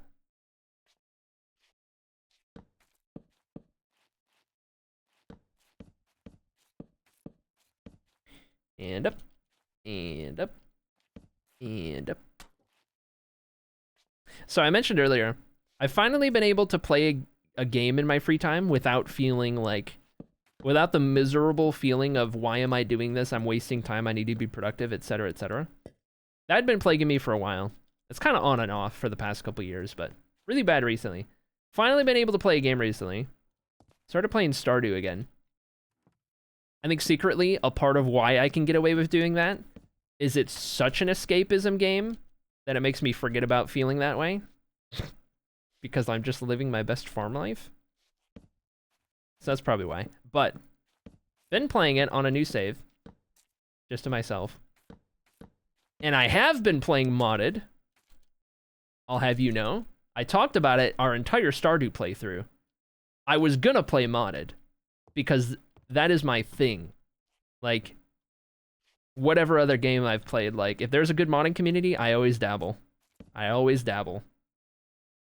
So, light modded, because I still want to experience a lot of the vanilla game that I haven't experienced.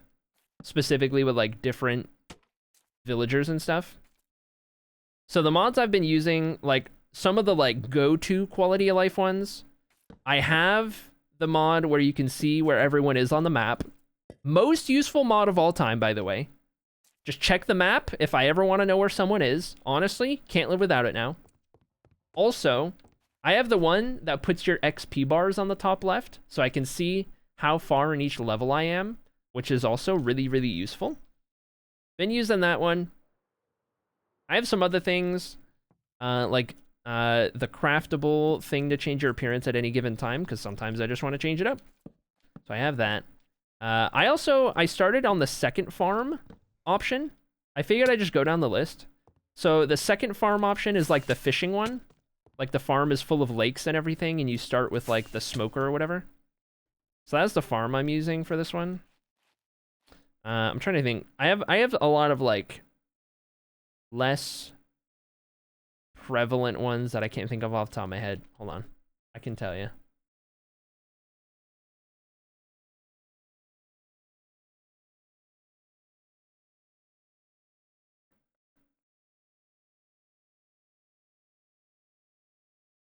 I have one for the secret woods or like deep woods that like expands it. I didn't do a lot that like really changed the game or like added a bunch of custom stuff because I still wanted it to feel pretty vanilla for my first couple runs, but that was one that I did because I felt like the secret woods was like you saw it once and that was it. And it didn't really have a lot of unique stuff to it. Oh, I put dynamic nighttime on there. If you don't know that one, it just changes the light level depending on the time of year. So like in the summer, the daylight lasts longer and you get like dynamic dusk and dawn colors, which is really nice for like the lighting. It's just immersive. I have loved labels. So any of the animals that need attention, it'll be like a little notification over their head. Really nice. Now I don't have to guess who needs pet and who doesn't need pet. because it'll just have a blank heart if they need pet. Really easy. Love that one. That's a great one. No fence decay. So fences aren't going to break on their own. Thank you. Automatic gates. I don't have to open and close the gates. They'll open and close on their own when I walk up to them. Love that. I forget what better ranching does, but I got that one. It was something. I don't remember. It did something cool. Can't remember what it did. And then like some background stuff, but very light mod list. Very, very light mod list. Like, I still wanted it to feel like I was experiencing the vanilla game for a while, but some quality of life for sure. Anyway. Next playthrough, I'm getting the map mod for sure.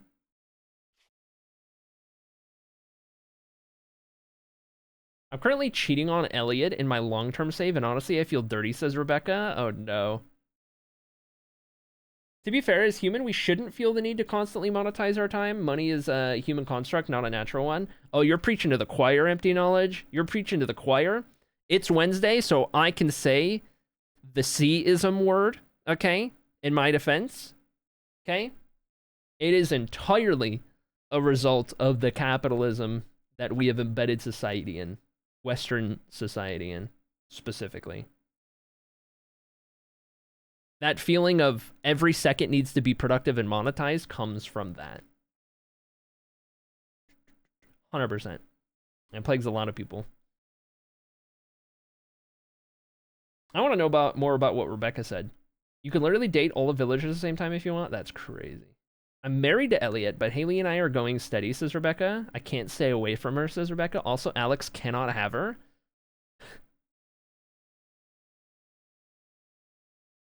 That's incredible. So I mentioned it on our Stardew playthrough. I mentioned who my next romance was going to be. For those who don't know, we played my first ever playthrough was on stream. It was during our subathon. For the most part during the subathon, a little bit after. But in my very first one, I married Penny, which maybe is a surprise. A lot of people were surprised by that. But Penny was the one I married first. However, on this one, in every subsequent playthrough, I'm gonna, experience somebody else's path or whatever. Any guessers? Anyone remember who I said was gonna be next? By chance? Because I did say it at one point.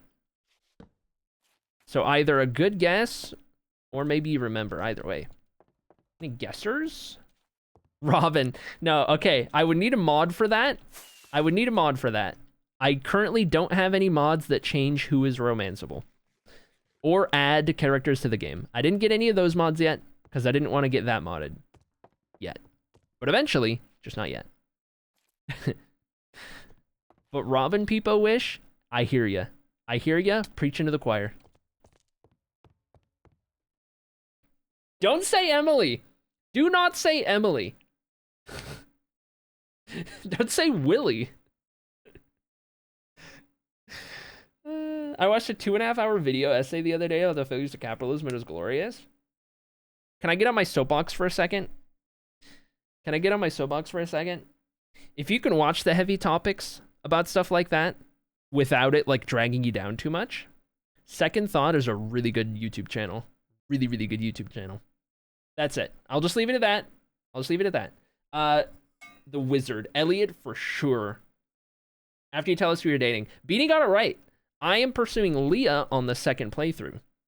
Leah's the next one.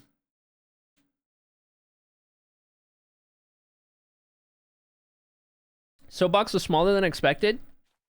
If you know about Second Thought, or you go and watch the videos, you'll know why I said soapbox.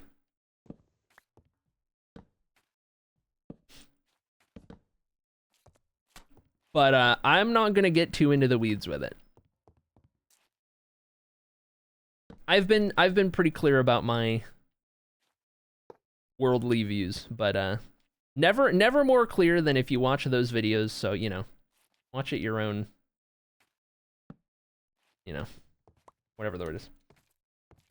Streamer likes ginger. @Rage and Ginger mod check. That is a crazy thing to say. That is an insane thing to say. Specifically, at Ginger. Holy, dude. Holy. Yeah, the list would probably go something like in order for like who I'll romance and when. Penny was the first one. Leah's gonna be the second one. I don't know when I'm gonna start like really getting modded. I don't know when I'm really gonna start getting modded. There's a chance down the line the next one is like more modded. Whenever I start getting more modded, it's gonna be Robin. Like, I'm sorry, it just is. Like, if that was an option in the base game, it would have been Robin before Penny. I'm sorry, it just would have been. But anyway, so we're not going to include Robin in this. We're just going to go by the vanilla list. Penny was first. Leah's next. After that, it would probably be Abigail. I'm trying to remember everyone who's in there.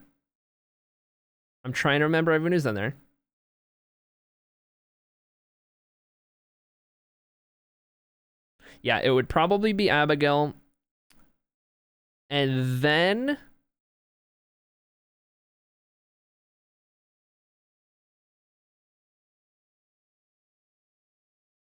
Maru.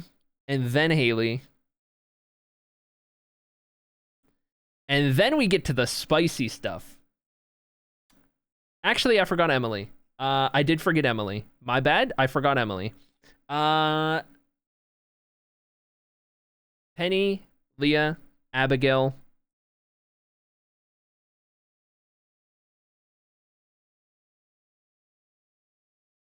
Yeah, I would probably put Emily after Abigail. Yeah. It would be... Yeah, it would be Penny, Leah, Abigail, Emily, Maru, Haley, and then we get to the fun part.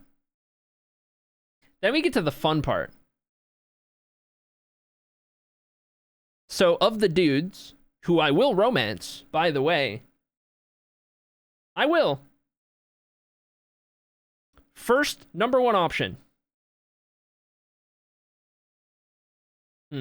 I haven't given this much thought yet, actually.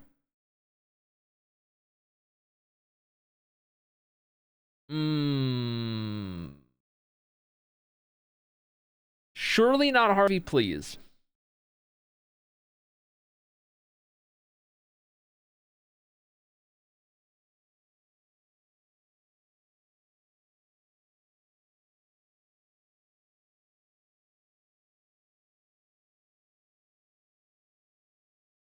It's probably gonna be Elliot, I'm not gonna lie. It's probably gonna be Elliot, not gonna lie. It's probably gonna be Elliot. And you know what sold me on it? It was a toss-up between Elliot and Sebastian. It was a toss-up between those two. I'm gonna be so real with you. If it was 10 years ago, Sebastian might have been like number 2 on the global list out of everyone in the game. Okay? Because back then, I was still finding my way.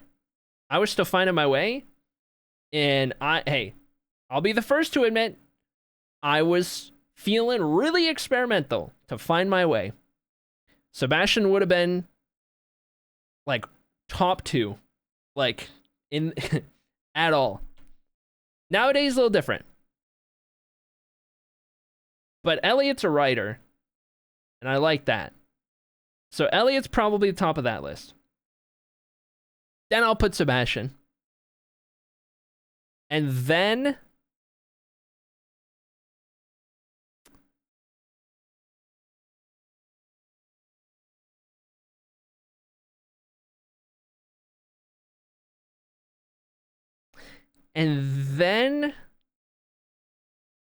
Sam. And then Harvey. Am I forgetting anyone? Because Alex is at the bottom. Am I forgetting anyone else? Alex is dead last. That much I know. Am I forgetting anyone? Please tell me that Emote is a pick a streamer. That's me in high school. RARXD, that's me in freshman year. Shane? I forgot about Shane. Shane's probably dead last. Shane's probably dead last, but maybe not for the reasons that you think. Shane is probably even below Alex. But it's because I don't know, it's kind of complicated, but it involves like, generally speaking, being around people who drink and how much he does. I mean, I know like later on he kind of like gets better, but like I'm just thinking from like if it were like IRL, right? Like I wouldn't be able to even initiate any kind of relationship like that, right? Because of the drinking in the first place. So for context, I don't have a problem with people who drink. I don't drink. I've never had alcohol in my life. I don't plan to. It's just personal thing. I can be around people who drink, but specifically being in a relationship with somebody who does has not worked well in the past, given how much I try to avoid it myself. But like if a friend drinks or whatever and I'm alright, like it's fine. Totally chill. It's specifically relationship based. Like it just hasn't worked well. So just off of that alone, I think Shane would be dead last. Now, there is something to be said about how messy Shane is, because I have a little mild case of OCD going on, and I think a lot of it is thanks to Grandma 51, who was very OCD, and I spent most of my growing up years living with grandparents and being around that. So it kind of rubbed off on me, and I would not be able to stand how messy Shane is, even after you fix him, quote unquote. As chat has said to me before, he's still messy even after you fix him. It might be too messy for me. Might be too messy. I don't, like, if he isn't willing to fix it, and based on what chat has said, he doesn't fix it, that might be a deal breaker. So he's got a couple things going against him for me.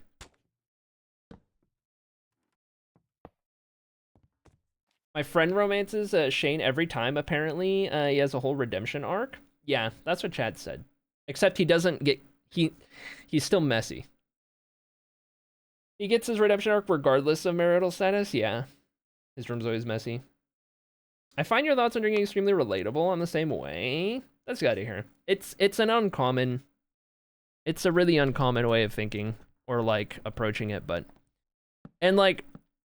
I never want it to come across like I judge people who drink, because I don't at all. Specifically, the problem I always had with it, like the reason I don't, is because of how bad it can be, generally speaking. Like, it's not... There are so many people who can drink and it's fine, and it's normal, and it doesn't get out of control, etc., etc. But the problem I've always had with it for myself, and then when I'm, like, if I'm dating somebody, and therefore I care a lot about them, that was, like, the problem, right? It wasn't, like, as opposed to, I don't like it, therefore you shouldn't do it kind of a thing, right?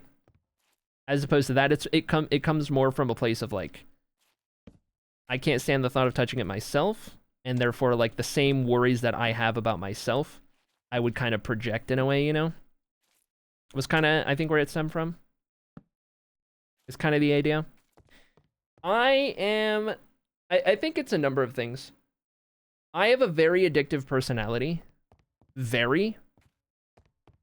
And that is a big reason why I've never touched anything outside. Caffeine is probably the closest thing. Anything that could be remotely, like, something that you get, like, hooked on doing a lot. Whether it's like not that bad at all or whatever, right? Like I've never even dabbled. Closest I've ever, like, most extreme thing I've ever done is caffeine, and that's saying, like, that's not extreme at all, right? You know what I mean? So I think a lot of it is just, like, not knowing where it would go for myself and not wanting to take that risk. So that's always been my thing with drinking, which is crazy because, like, at a young age, like, late middle school, early high school, when you're first exposed to that kind of stuff, it's easy to, like, it would have been really easy for me to not have this mentality then and just, like, get roped in before you think too much about it, you know what I mean? Like, when you're young and impressionable. Somehow, some way, I just had this mentality back then, too, at a really young age, which I'm really happy about. Because the type of people that I was friends with were the type of people who would, before school starts, get off the bus, go find that one dumpster, and then smoke with the buddies around it, right? Like, that was the kind of friend group that I had in high school. So I was definitely exposed to it.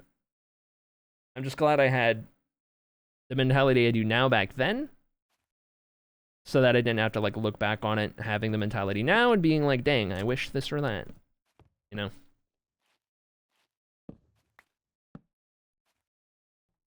But again, I don't feel any kind of way about people who do whatever. Like, you drink, you smoke, you do whatever you do. I don't care. More power to you. More power to you. And I can even be around it for the most part and not care. It's a little different with smoking because I developed asthma at a really young age. Like, pretty moderate asthma.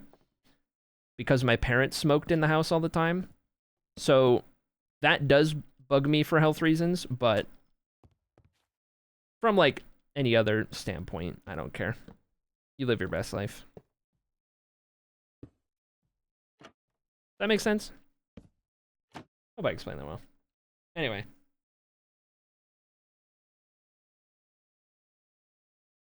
I am not a manic pixie dream girl. I will not fix him, says Beanie. What a crazy sentence out of context. So Shane is a total L in your opinion for the lineup, says Ronan. Yeah.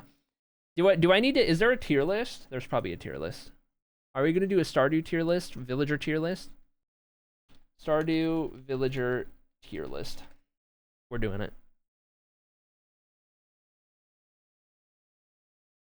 Oh, this has like everyone. This has everyone.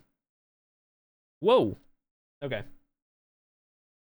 I'm not gonna do everyone. I'm just gonna focus on, like, romanceable. Tier list, please. Okay. Can I rename these to a numerical order? So I can have these actually in order. Some of these might be tied. We'll see.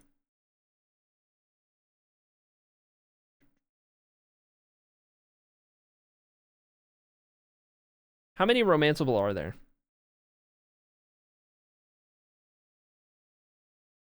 Probably like 8 or 10. Anyone know the number? It's probably like 10, right?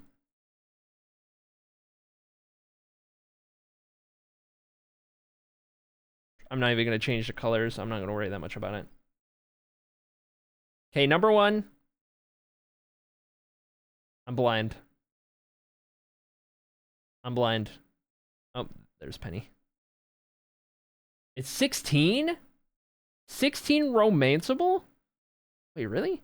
2, 3, 4, 5, 6, 7, 8, 9, 10, 11, 12.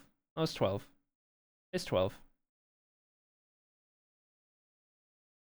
It's 12. What kind of mods you playing with? No, you just wanted to say 16. That's all you wanted. All right, so Penny was the first one. Lee's the second one. Fern's not gonna be happy about that. No, it was Fern. Fern was Emily, right? I think it was like a whole thing. Okay, who did I just say was 3? It was probably gonna be Abigail. Okay, and then after Abigail, I would put Emily. And then after Emily, I would put Maru. Then I would put Ailey. Sorry, Rebecca. What do you Minecraft? How's it going, Theo? Grandpa's Ghost. I'm only gonna rate the in order of. Go ahead, Romance and Where. That was good, Theo. No rush, by the way. No rush. Okay, I did say top dog is gonna be Elliot for sure. Then I'll throw Sebastian in there. Then I said it would be Sam, right? And then we're doing Harvey, and then Shane was last because Alex was second to last. There it is. There it is. There it is visually. There it is visually. That's your rating.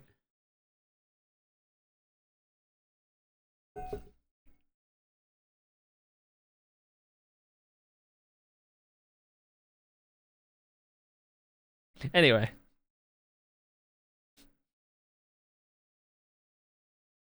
Anyway, here it is. There's the visualization. There you go. There it is. Get me out of here, dude. Get me out of here.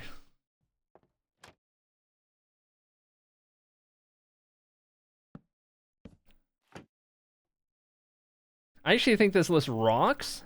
Incredible. Incredible. Ain't got that one.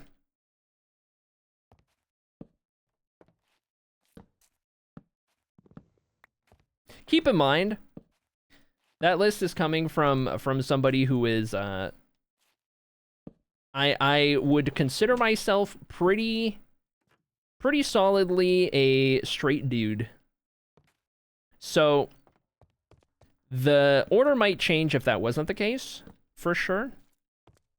But you know, it ain't gonna stop me from romancing the dudes at some point.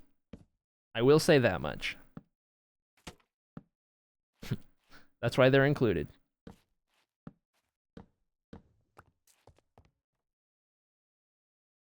Don't forget Robin in your modded version. Did I already close it? I already closed it. Yeah, if it's Robin in the in modded version, Robin would actually go above Penny.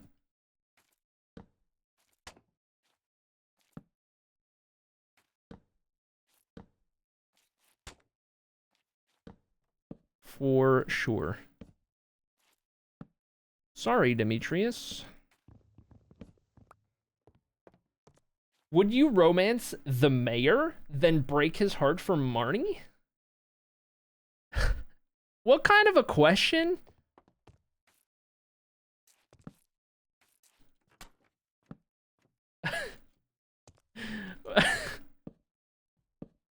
What kind of a... What? How did we get here? Chat is unhinged today, dude. No kidding. No kidding.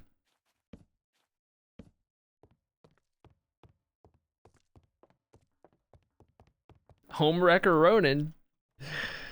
Oh, jeez. Oh, jeez. I'm not gonna lie, chat. I got to the part where you gotta find the mayor's pants, right? And I remember seeing somewhere at some time somebody mention that quest in combination with the luau can be really funny. And I was tempted. I didn't, but I was tempted. I thought about it. I didn't do it. But I was tempted. One of these days I'll do it. One of these runs I'll do it. Always tempted but never do. One of these days. One of these days. I won't be stopped. I still never found them. When you know aware.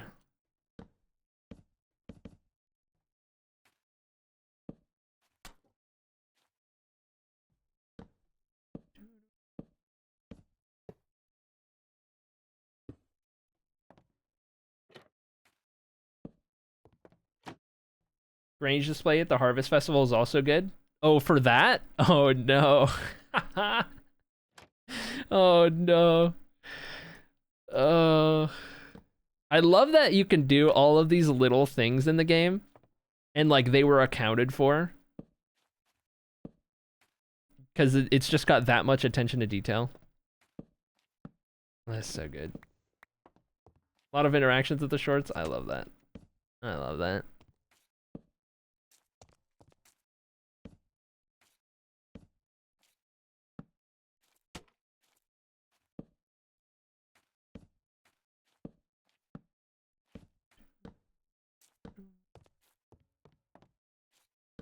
Incredible. I'll tell you what though, it has been really interesting because I started a different playthrough. It has been really interesting to play through the early game knowing everything I do now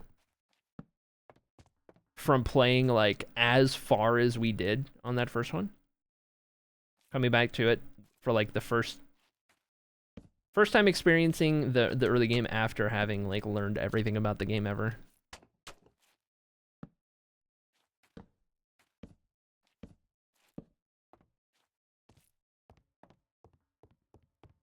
So I'm not doing a JoJo run on this one though, by the way. I will at some point, but this is not the JoJo run. It's gonna be a while before I'm mentally ready to do that. Okay, bring this out. Mirror, left, right, rotate.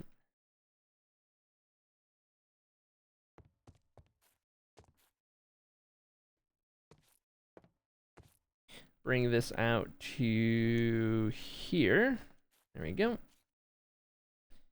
Get rid of all of these.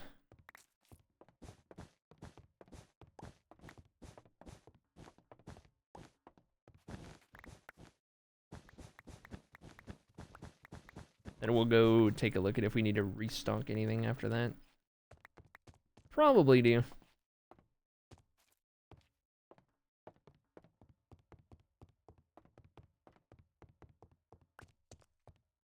Oh.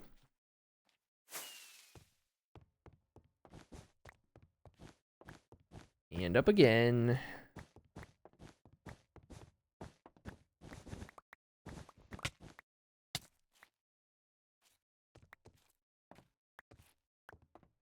You remember earlier when I said surely by the end of stream we can get all of these done? Well,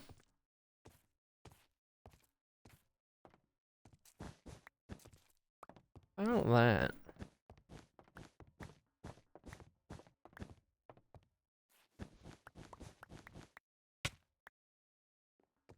Not too concerned about all the wool surviving, per se. I think we can just run back at this point.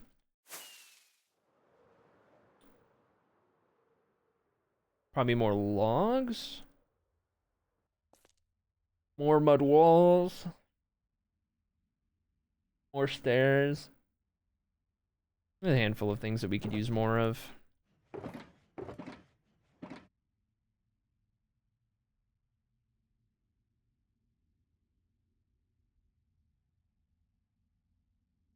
Try to reorganize everything like we had it before.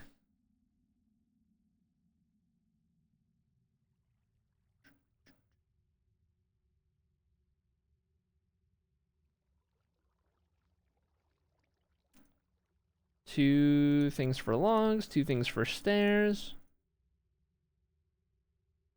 Whoops, forgot to do these. Get rid of these. Looks about right. All right. This stick on my hotbar, gonna be a problem.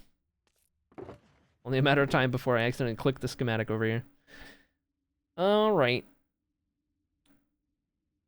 I guess we'll run down the list. We'll start with topping those off. Bunch of these. So, top off the stairs.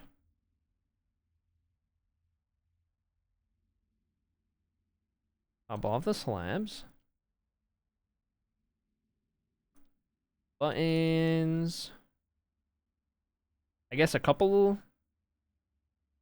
Offenses?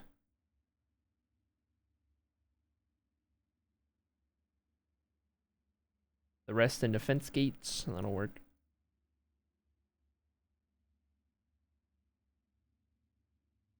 Oh, geez.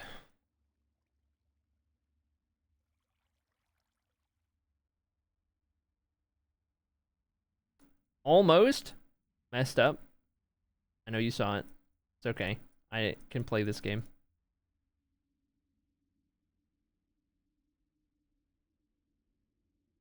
Okay, we just need like half a stack more from there. So let's do... I think it was... Well, like one stack of those, yeah.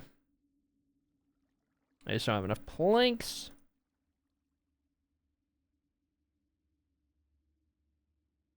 It'll do. Alright. Extra sticks. Got those. These over here.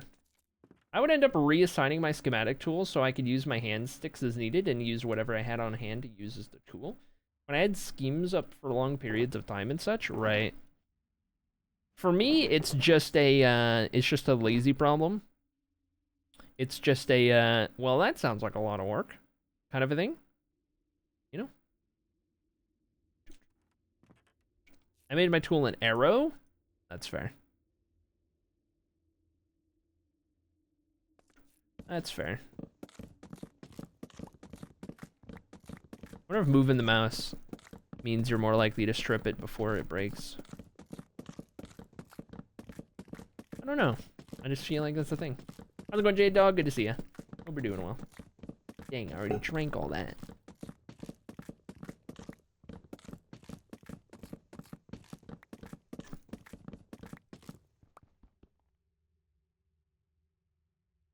Tool required and just used a placement menu?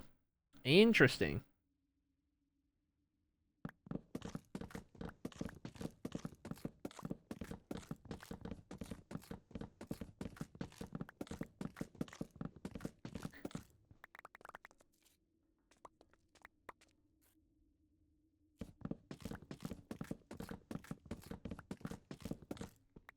Works for me.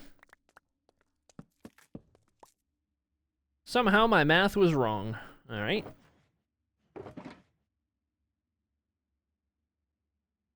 Somehow, as if it isn't believable. More mud. What do we have? We have 20, so we could do 44 is not divisible by 4, right? Is it? Yes, it is. I am silly. Don't listen to me. All right.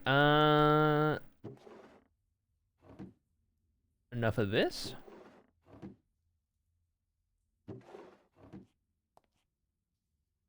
There we go. That'll do. How's the 51 doing today? I don't know.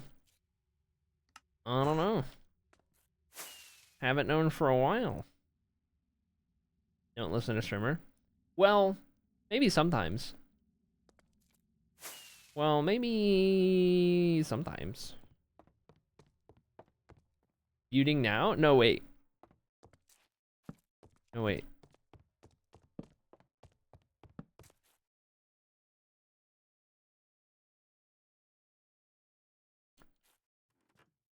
Up we go.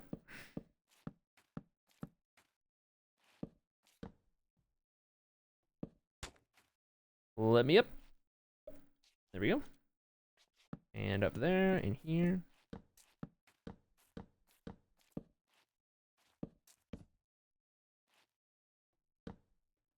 Very good. Okay. Oh, geez. I had one job.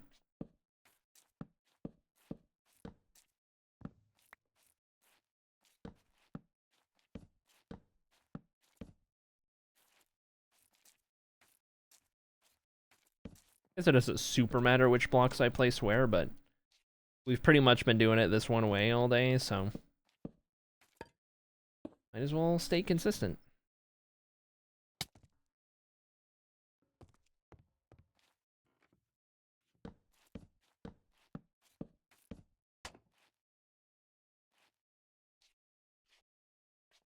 Link.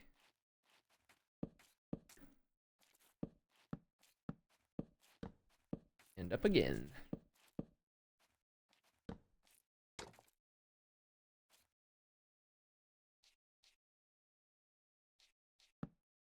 Well, judging by the time, I think we'll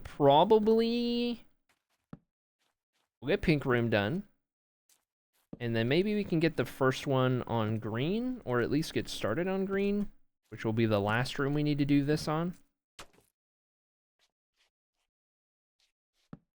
So most of the way.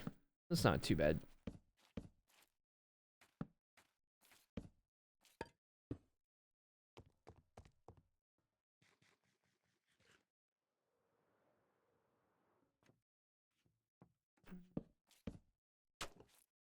What'll be interesting is deciding on what we work on next. Once all of the handrails are done. Since we did the center, now we're doing the stairs.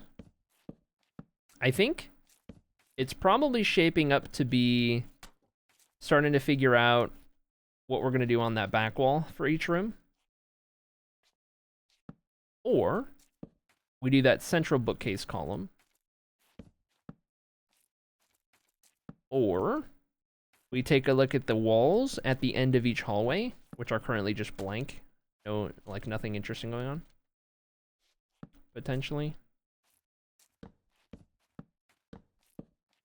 Oh no.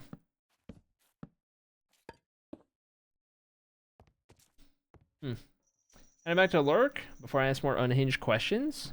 Incredible. Well, it was nice knowing you. 07. Strummer builds staircases, don't use them. What do you mean? These staircases are perfectly safe.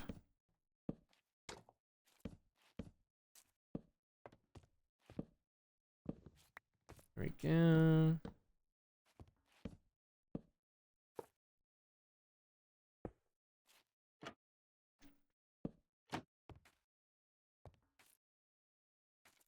Surely.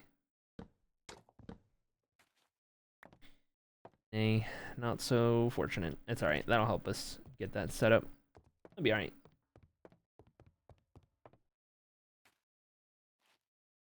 I think I did. Yeah.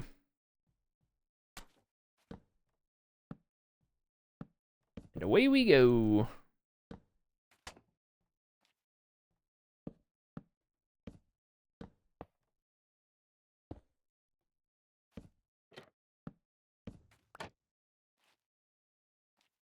It's always double log. When a plank would be so much better for our purposes.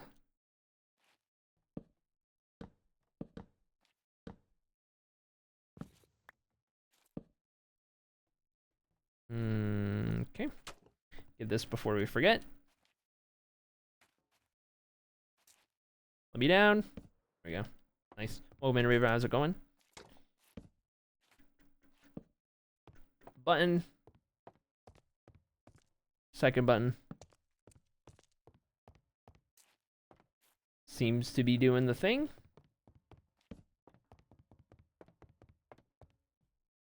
And onward we roll.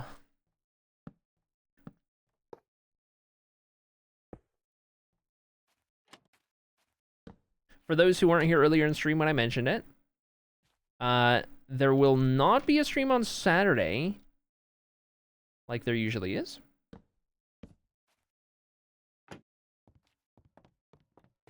There will, however, be a stream on Friday still. And that'll be from the Inspire world, of course. That'll be our next stream.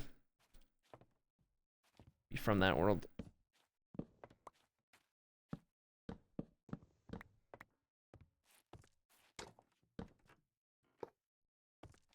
Oh, what the heck? Remember the Big Dean streams? We know that guy. We know about that guy. Well, good to have you. Welcome in. What a character. Love it. I gotta remember to get these buttons. Easy to forget.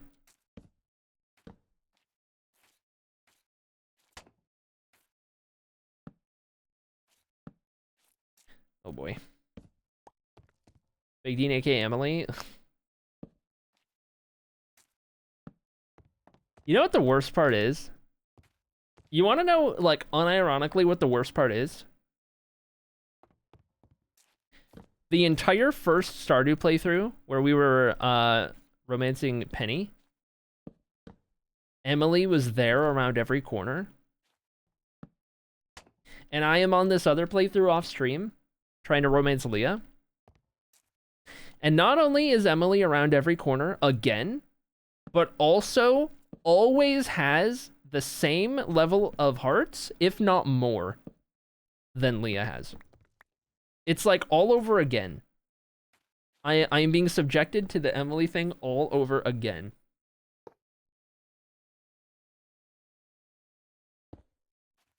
It's meant to be. I'm saying it's meant to be. Oh, jeez.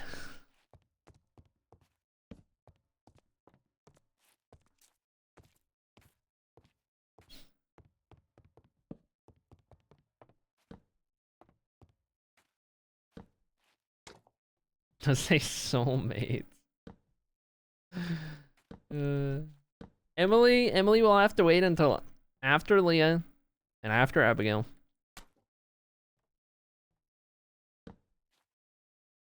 Since Emily got relegated to 4th on the list.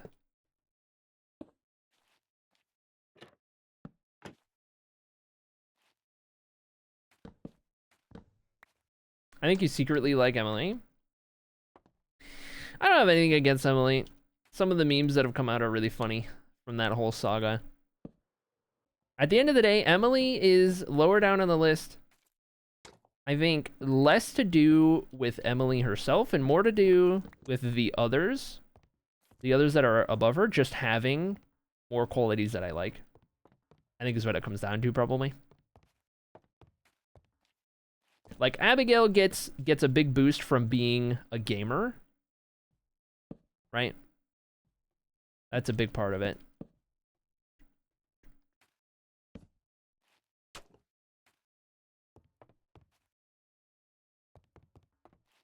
I felt like Penny reminded me a lot of Toot, which is why Penny is all the way up at the top.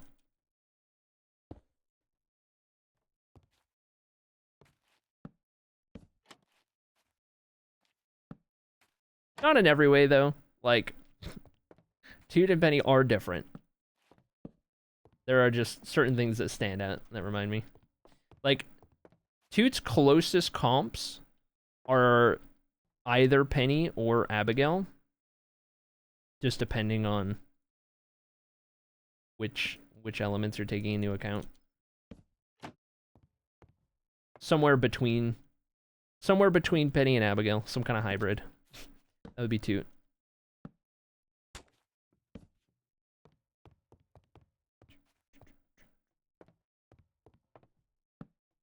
Okay, here we go.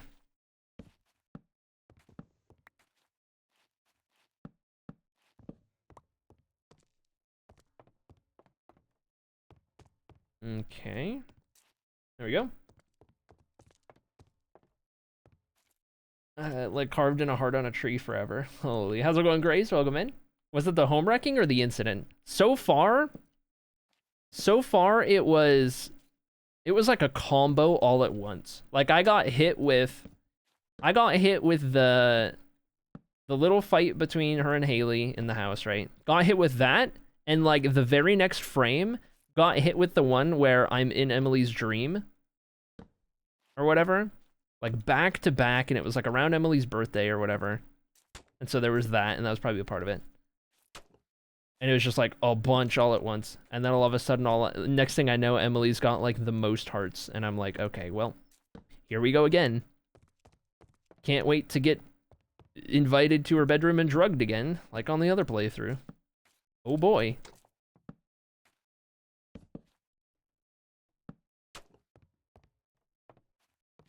And she offered to, she said something in passing like, I'd love to come help you out on the farm, but Gus wouldn't be very happy or whatever, right? Like in the saloon.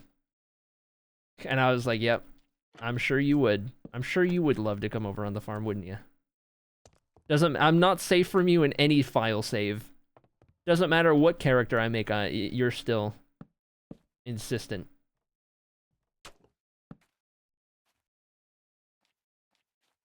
Out of context, you have ways to play it. That's crazy. That's a crazy statement. I don't know. Maybe I need to make Emily, maybe I need to bump Emily above Abigail just to make it happen. I've already committed to pursuing Leah in this one, but like at this rate, Emily's gonna be persistent enough that I just have to bump Emily up the list. Just to finally make it happen.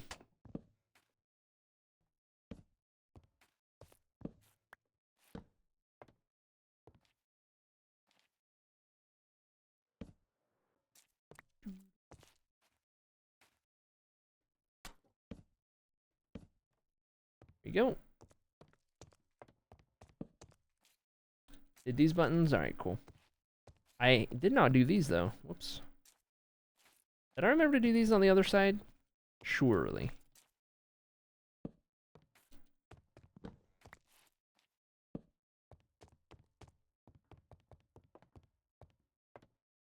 Didn't do them down here either. I did not do them over there. I just kept forgetting to do these. Emily's playing multiverse chess? That's crazy. You're not wrong though.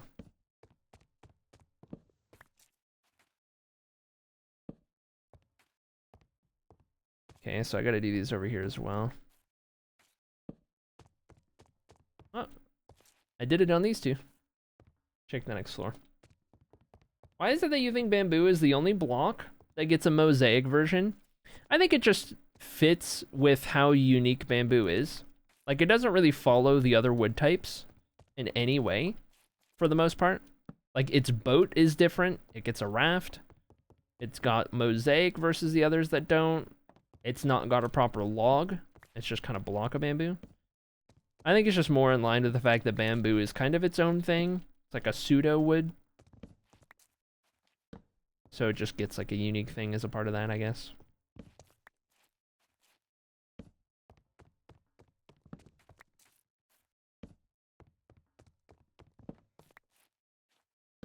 Maybe not the most satisfying answer, but one that makes the most sense to me, at least.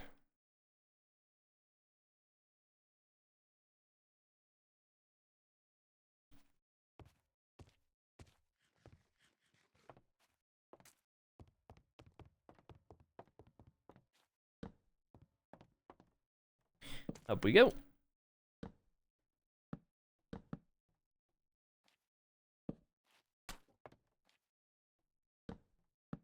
Almost done with pink room.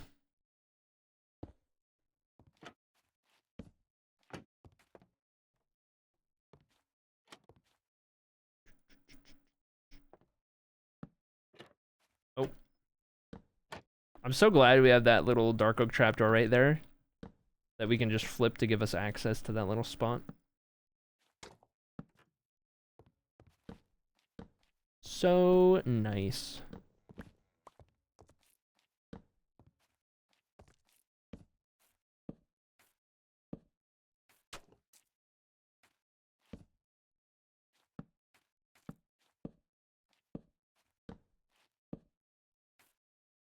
Button. Button. Onward.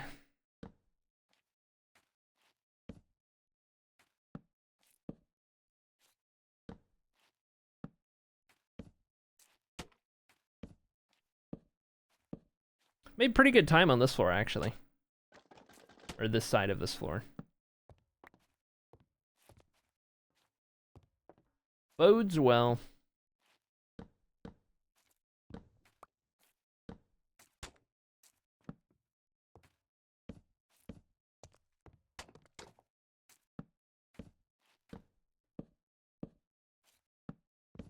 Alright. Cool deal. I think we're ready to rotate this around. Let me just double check. Buttons? Yep. Need some right here. Tell you what. Did I do those over here? Nope. Had a feeling. Okay, and then they're on the side, that's fine. Speakers come in for a new PC today. Ooh. I don't have to wear my headset all the time. Yeah, there you go. I am a part of has to wear headset all the time, gang. I'm just glad I got comfier ones than I used to have back when I got these.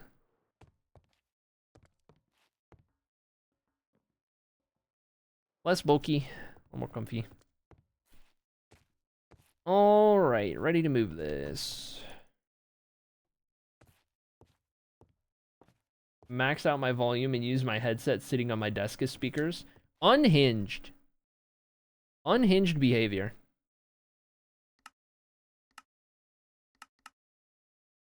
There's nothing okay with that.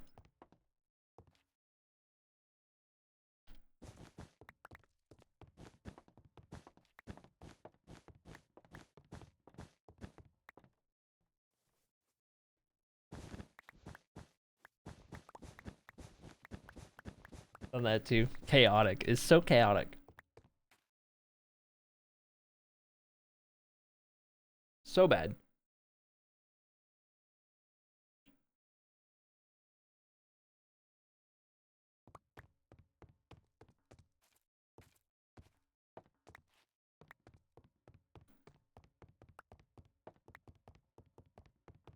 I'm thinking YouTube schedule release wise, we're probably looking, because it's getting kind of weird with all the holidays.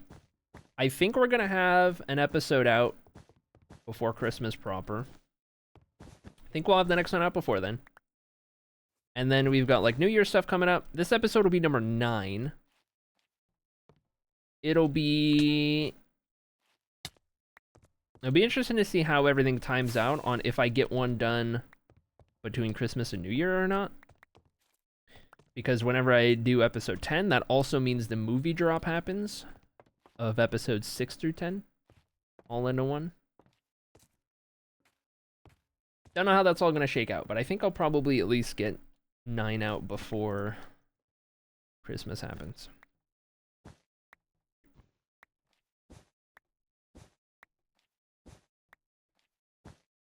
I wore headphones alone all the time, and then one day I was like, what am I doing?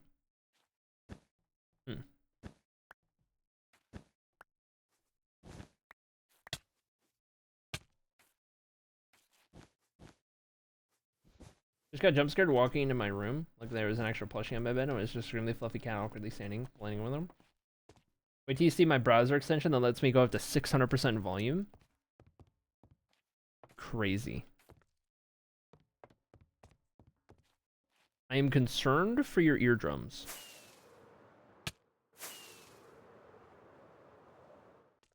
My hearing aids are my headphones, so I don't need to change at all. That's fair.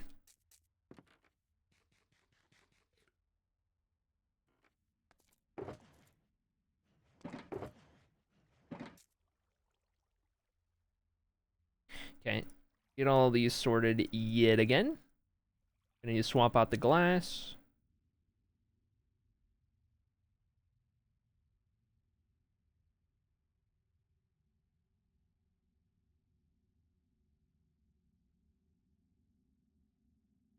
Two things for those, put these away.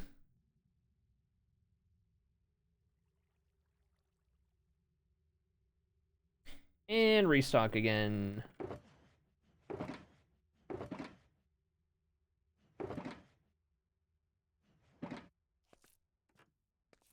I hear better with my headset. I'll watch something on my iPad versus watching on TV, just so I can run my headset. Yeah. I mean, if you're wearing a headset, you'll hear everything better. That's just how it works, right?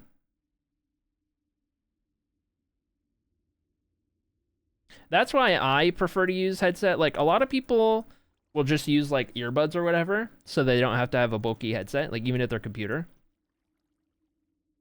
I don't do earbuds because they hurt my ears.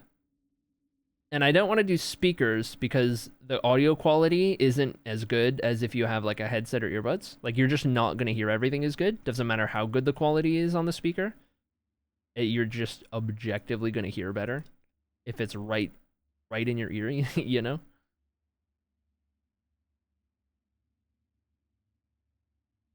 That's kind of where I'm at with it.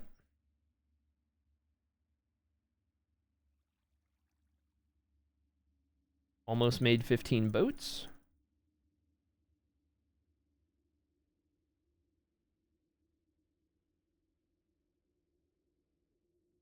Restock those. Perfect.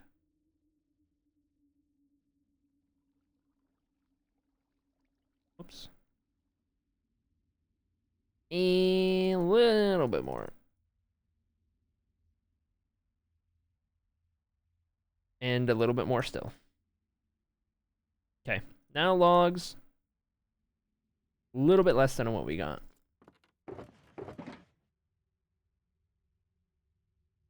I'll do whatever that gets us.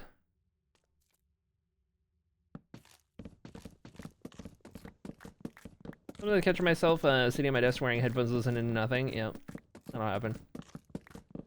I only do earbuds for my phone. My computer, I have the bigger headphones. That makes sense. Yeah, that makes sense.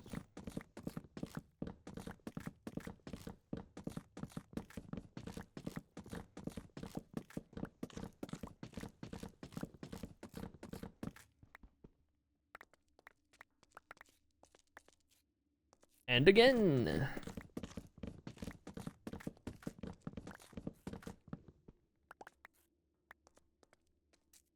And again.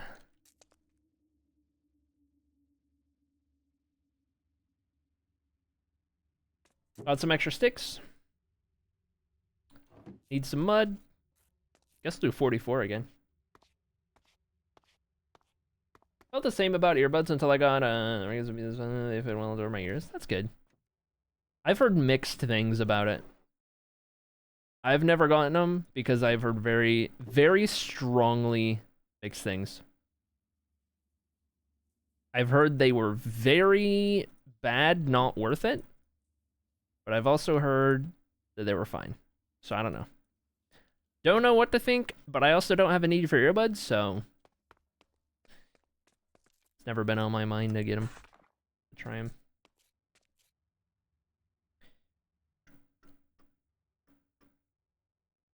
Okay, I think we're ready, except glass. Gotta swap that over.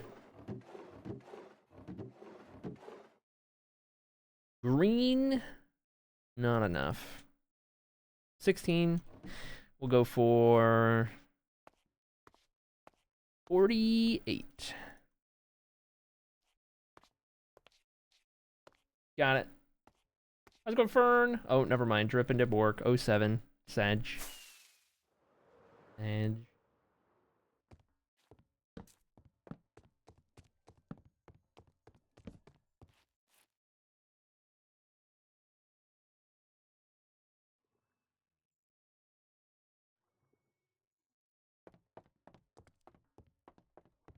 love mine. The new ones are better, and I'm thinking of getting a pair for the extra stuff, right? Makes sense. Fair enough. 3 sets of earbuds I got off Amazon. TOA's a brand. They're great, so I have one at work, one at home, and travel setting keep my backpack. Dang. There you go. I have a set. I don't know what brand they are, but I got a set for like Christmas one year or something. So whenever we like fly or whatever, bust those puppies out, but I don't really have a use for them otherwise. Like I am in the house 24/7. I'm sitting at my desk 14 hours a day with a headset, right? So I don't usually myself have too many uses for them.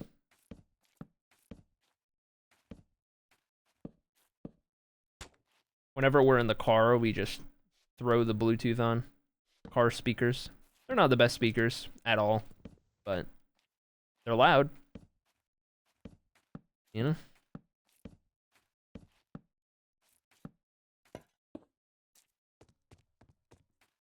$20 right now, can't beat it. Dang.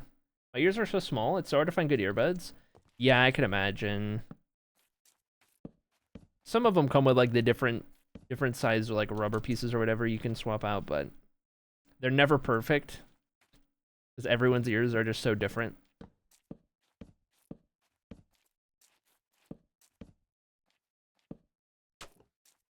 I couldn't in a million years do like one of the Apple ones, like the hard plastic earbuds. I don't know how anyone in their right mind uses like AirPods or any of the hard plastic ones, because those are the most painful things on the planet. Like that's one of the worst pains I've ever felt. If you have like hard plastic earbuds for more than like an hour, I don't know, like you've got ears of steel, because that stuff hurts. And even the rubber ones, even the earbuds with like the rubber ends, even those hurt after a while. That's why I don't do earbuds. Like if I'm sitting there in the airport or whatever, which is like the one use I have for them, like my ears are hurting after like not that long. Even with the rubber ones. I just got sensitive ears, I guess. Ears of steel. Guess so. I don't know how you guys do it. I don't know how you guys do it. Hurts my ears too much.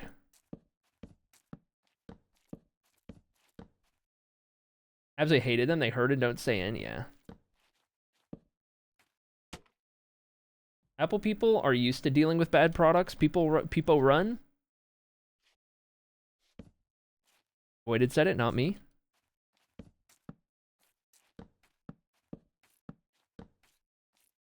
Voided said it, not me.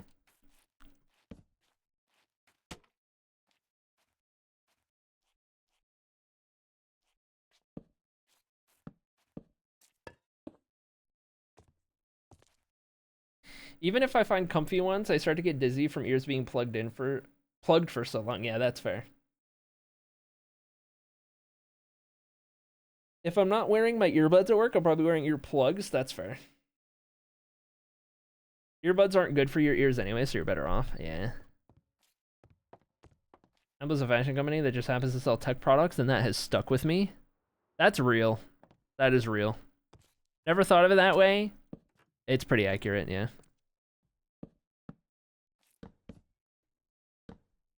It's one of the companies where you're paying for the name, not the quality. Especially as time goes on. Especially as time goes on.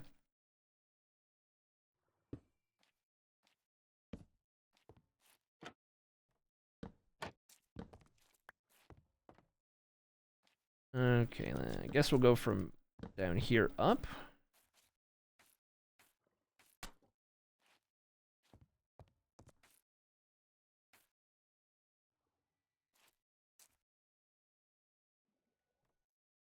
I guess I'll just go from up top.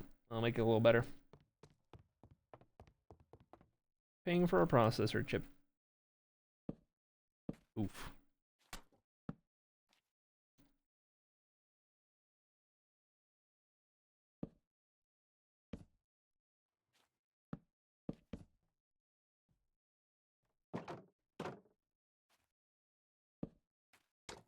There we go. There we go.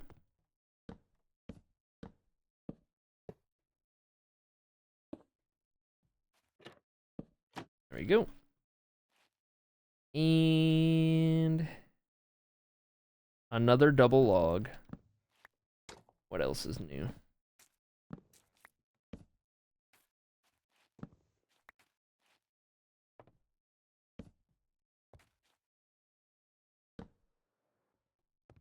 At least we can reach everything. That's good.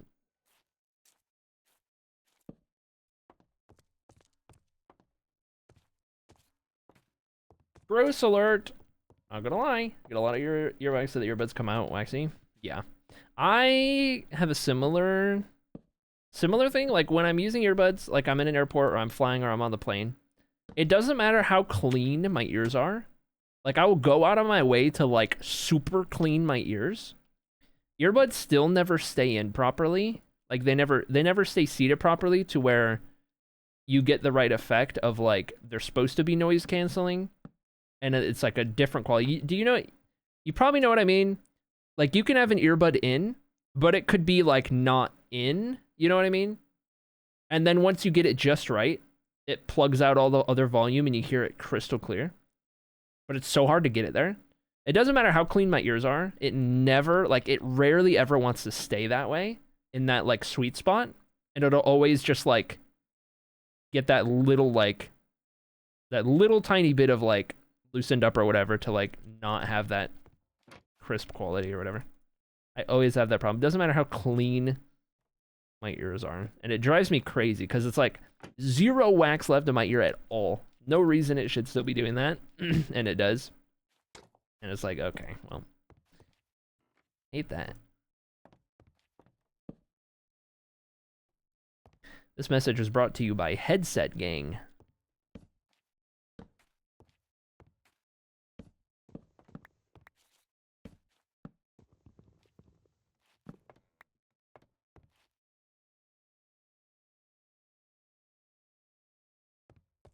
Not the quality is a problem. Slow to innovate, and Loki's gonna be business practices. Yeah. Yeah. Headset gig. Listen, I don't got Tyler one head, okay?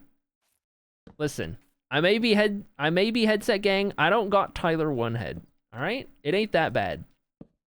I don't got any headset indent going on. All right?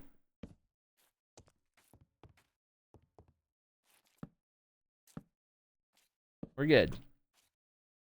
We're good.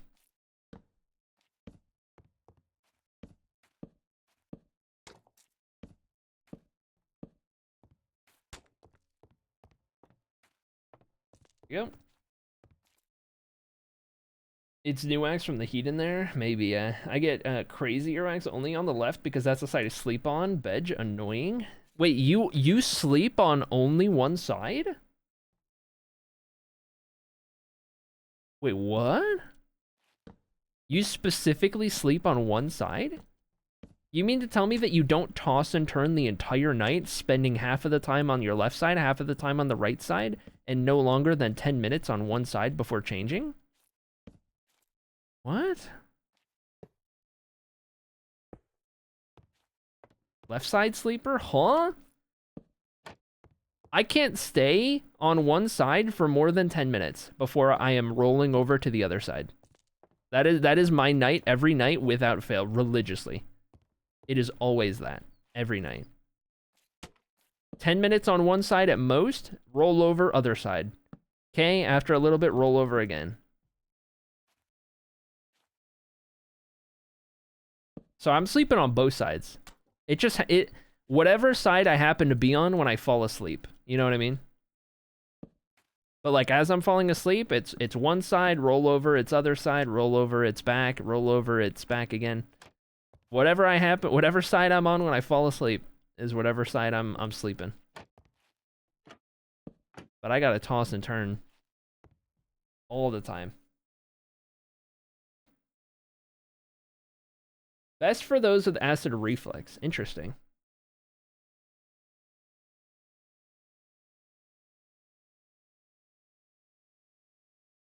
Gotta be tired to fall asleep like that or cannot chest and I'm stuck. I always wake up on my right side. I don't know if I toss and turn when I sleep. Can't sleep on my side. End up on your back. Interesting. I can't sleep on my back very, very much. Very rarely. But most often, I'm on one side or the other. For sure. And being on back or on stomach even, like, not very common at all. Always on one side or the other. You got options? Imagine tossing and turning and only having one side to return to. Oh, no. Oh, no. Oh, no. Yeah, it kind of drives Toot crazy how much I toss and turn, because all Toot wants is some nice, comfy, warm cuddles, and it can't happen because I toss and turn all night. All night. Harley hates it. Toot hates it. It's bad. Like, Harley has to sleep on Toot's side of the bed, at the foot of the bed, because I toss and turn so much that it upsets Harley. And so that upsets Toot, because then Toot loses leg room because Harley's there.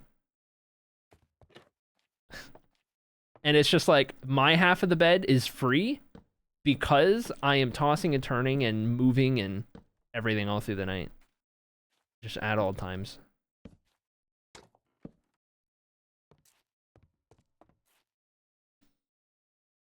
If I sleep on my back, I'm going to be sawing legs and wake up with sore sinuses. Oh no. Oh no. Rip. Rip. Luckily, I don't snore. Luckily, I don't snore. Toot has never once told me that I snore. And Toot doesn't lie at all. That's just not a thing Toot does. She would tell me if I snored. So far, I don't snore, I should say. Because I feel like it's a little more likely with age. Maybe I'm crazy, but I feel like that's a thing. So far, not a snorer at night, myself. Harley snores. Harley snores pretty good. So we'll usually get some snoring at night, and it's from the dog. Which is kind of funny. It's not very loud. Harley's not like a big dog, so her snoring isn't necessarily loud, but Harley will snore. I cannot cuddle, I get too hot. I also do. That's the other thing that drives Toot crazy, is not only do I move around too much, I also start roasting immediately. Immediately. So, poor Toot. I'm just always just wants a simple cuddle. Can't happen. And if it does, it's like 30 seconds and I'm roasting. I'm hot. I gotta stick a leg out of the blanket. I gotta we always have the fan on, but like I gotta get under the fan.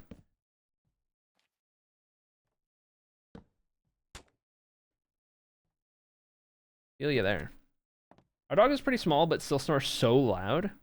It's always funny when it's the really small animals ending up the loudest.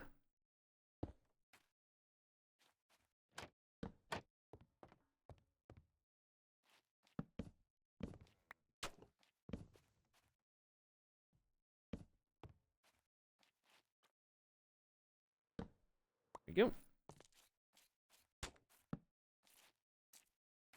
I saw a button that wasn't placed. Sure enough. Oh, I only did one side. Best lurk, 07. Okay, did those buttons.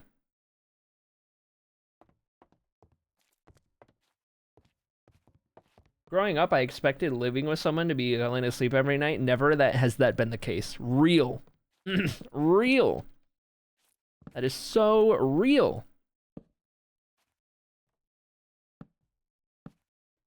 When you're like in high school and like dating for the first time and all of that kind of stuff, and you're like imagining life as an adult, and you're like, wow, this must be what it's like. And it's like completely different. It's like, oh, I'm roasting. Don't touch me. I need to stick my leg out for the fan.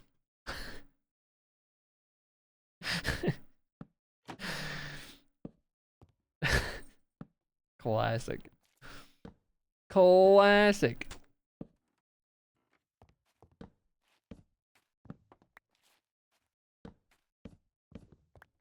Gets them every time. My neighbors come to my house in the middle of my night to complain about my wife snoring. Not really, but I wouldn't be surprised if, says Big Tasty. That is insane. That is an insane thing to say. It's a good thing your wife doesn't listen to stream, I imagine. I have enough trouble regulating my body heat. Alone? Yeah.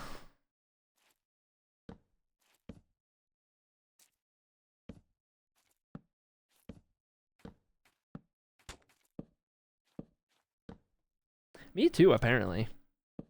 Like, I don't know why. I am just like, half the time, I am freezing to death. Even though we keep it on 71 degrees in the day inside the house. We keep it on 71. And I am like, I am layered with sweatpants. I got a shirt, and over that shirt, I got a hoodie that's pretty thick.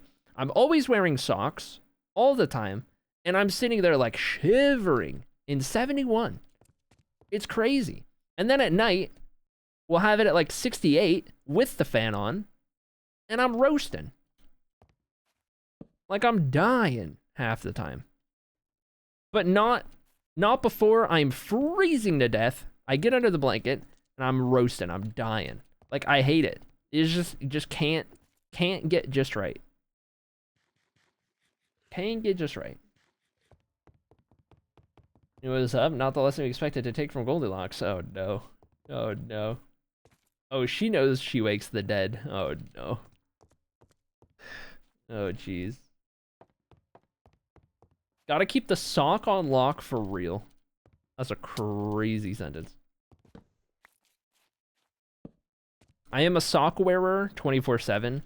I know not everyone is that way. I am a socks on if I am awake. If I am awake, the socks are on. And the socks are off if I'm crawling into bed to go to sleep. Sleeping with socks on is a crime because I already roast without socks on. The last thing I need is to put socks on. But if I am out of bed, socks are on. If I am out of bed, everywhere. Walking around the house, obviously going somewhere and putting shoes on. Like walking around the house, don't matter. Socks all the time.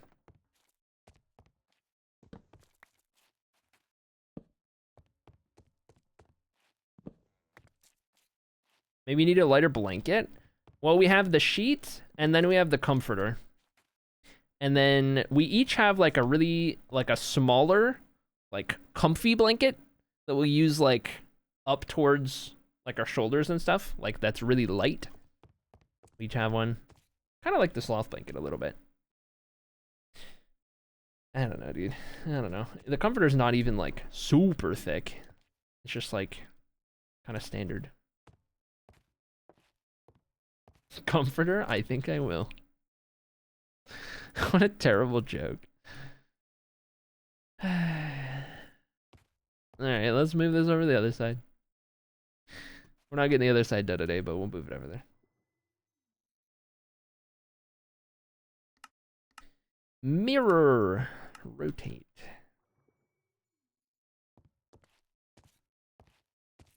Even if I'm freezing cold, the second I'm horizontal, socks as a concept are dead to me. That is so real.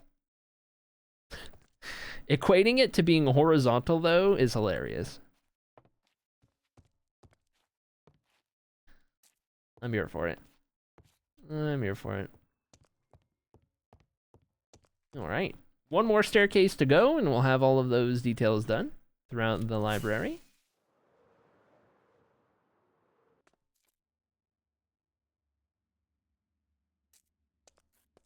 No problem wearing socks in bed for horizontal time, but if I'm planning to sleep, absolutely not. Yeah, I'm with you.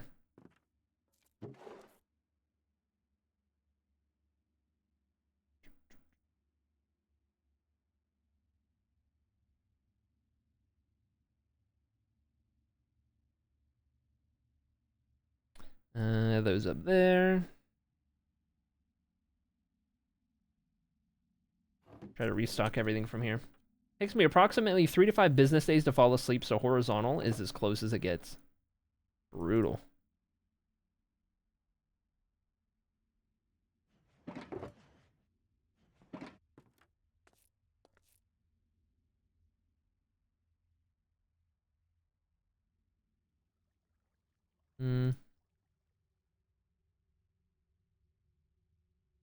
That'll be good.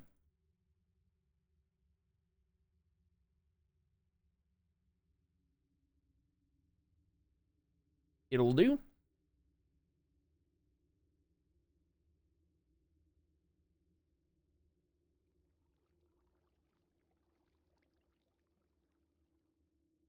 Just trying to restock everything before we are done here.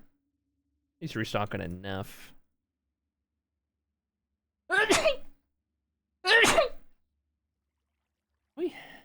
Very good. We're good. Strip all of these, get some more mud. And we're gonna ready. The phrase horizontal time recently entered my vocabulary for my brother, and I love it. That's crazy. I'm here for it.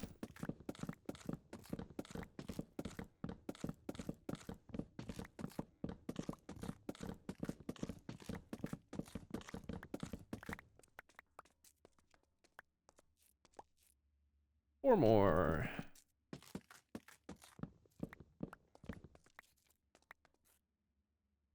Alright, that'll probably be good. We won't need that. We've already moved it into the right spot. Let's do more buttons. That was a total guess. It ended up being the exact amount. That's crazy. How many times have we just totally guessed and gotten an exact stack today? I cannot believe it. The numbers are just happening today.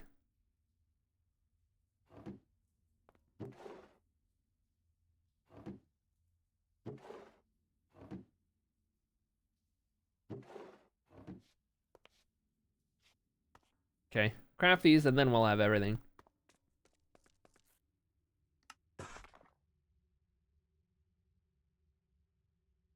Yep.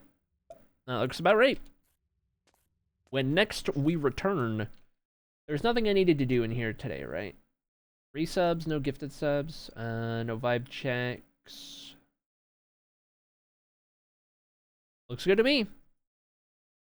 Gonna miss end of stream? Joke's on you. End of stream's right now.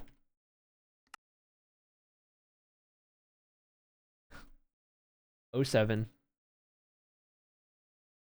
All right, let me get the VIP badge swapped over real quick. On VIP.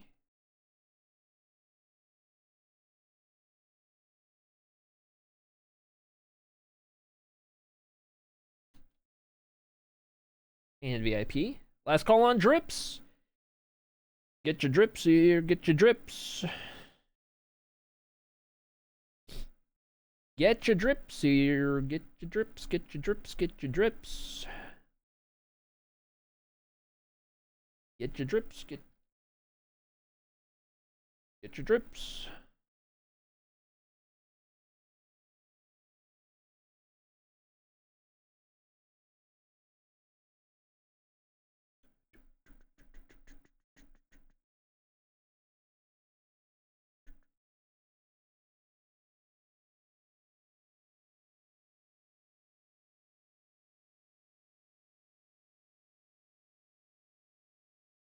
Big fan of unhinged chat days like today.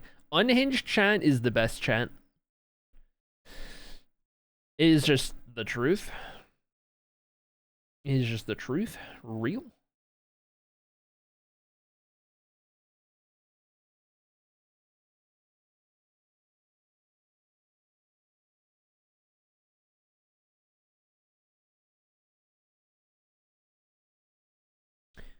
Well, who's live?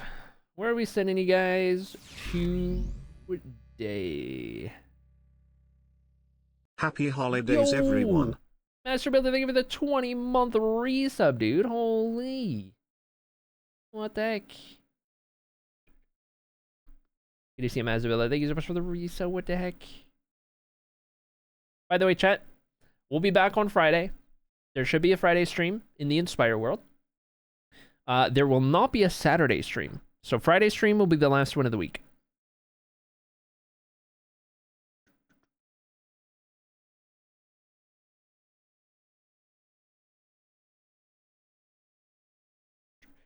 I don't know who to raid today.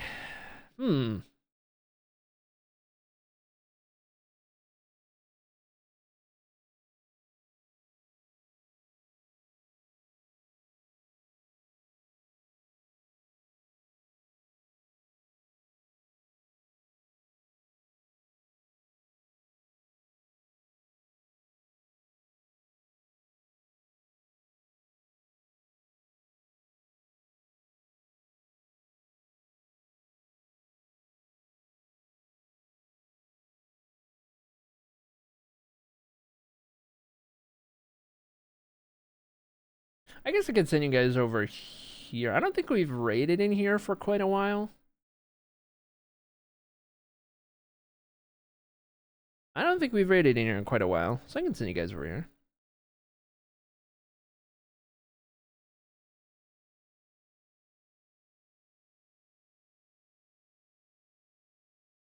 Yep. Sizzle, nope. Not where I was going with it. We raided Sizzle not too long ago. I'm going to send you guys on over to our good friend and moderator, Jarrett, who is currently doing a little bit of create mod trains in Minecraft, of course. Here's your raid messages. If you're subbed, use the sub version. If you're not subbed, use the not sub version. We'll send you guys over to Jarrett. Jarrett's a really good builder. Jarrett was a part of our bakery thing, if you may recall. Jarrett was on our build team for the bakery event. Helped us with the industrial side quite a bit. So I'm gonna say, guys, over there. Always around in chat, moderator stream, all that good stuff, right? See you guys over there, and we'll not be live tomorrow. No stream tomorrow, but we will stream on Friday from the Inspire world. That's the idea. And I think, is there anything else I needed to mention? I don't think so. No stream Saturday. Updates in Discord. It's a crazy time of year, you know, for everyone. So, as it goes. Thanks for hanging out today. Appreciate you guys. Had a good stream. Unhinged chat is good chat. And that's probably about it. All right, chat. 07. Goodbye. Thanks for hanging out. Goodbye, chat. See you later. BD Talks a ton. Junie Love, Grace, Sala, Voided, Norm, Dark Fairy, Junie Love, Master Builder, Peach, anyone else who I didn't see. Goodbye. Have fun. See you guys later. Goodbye.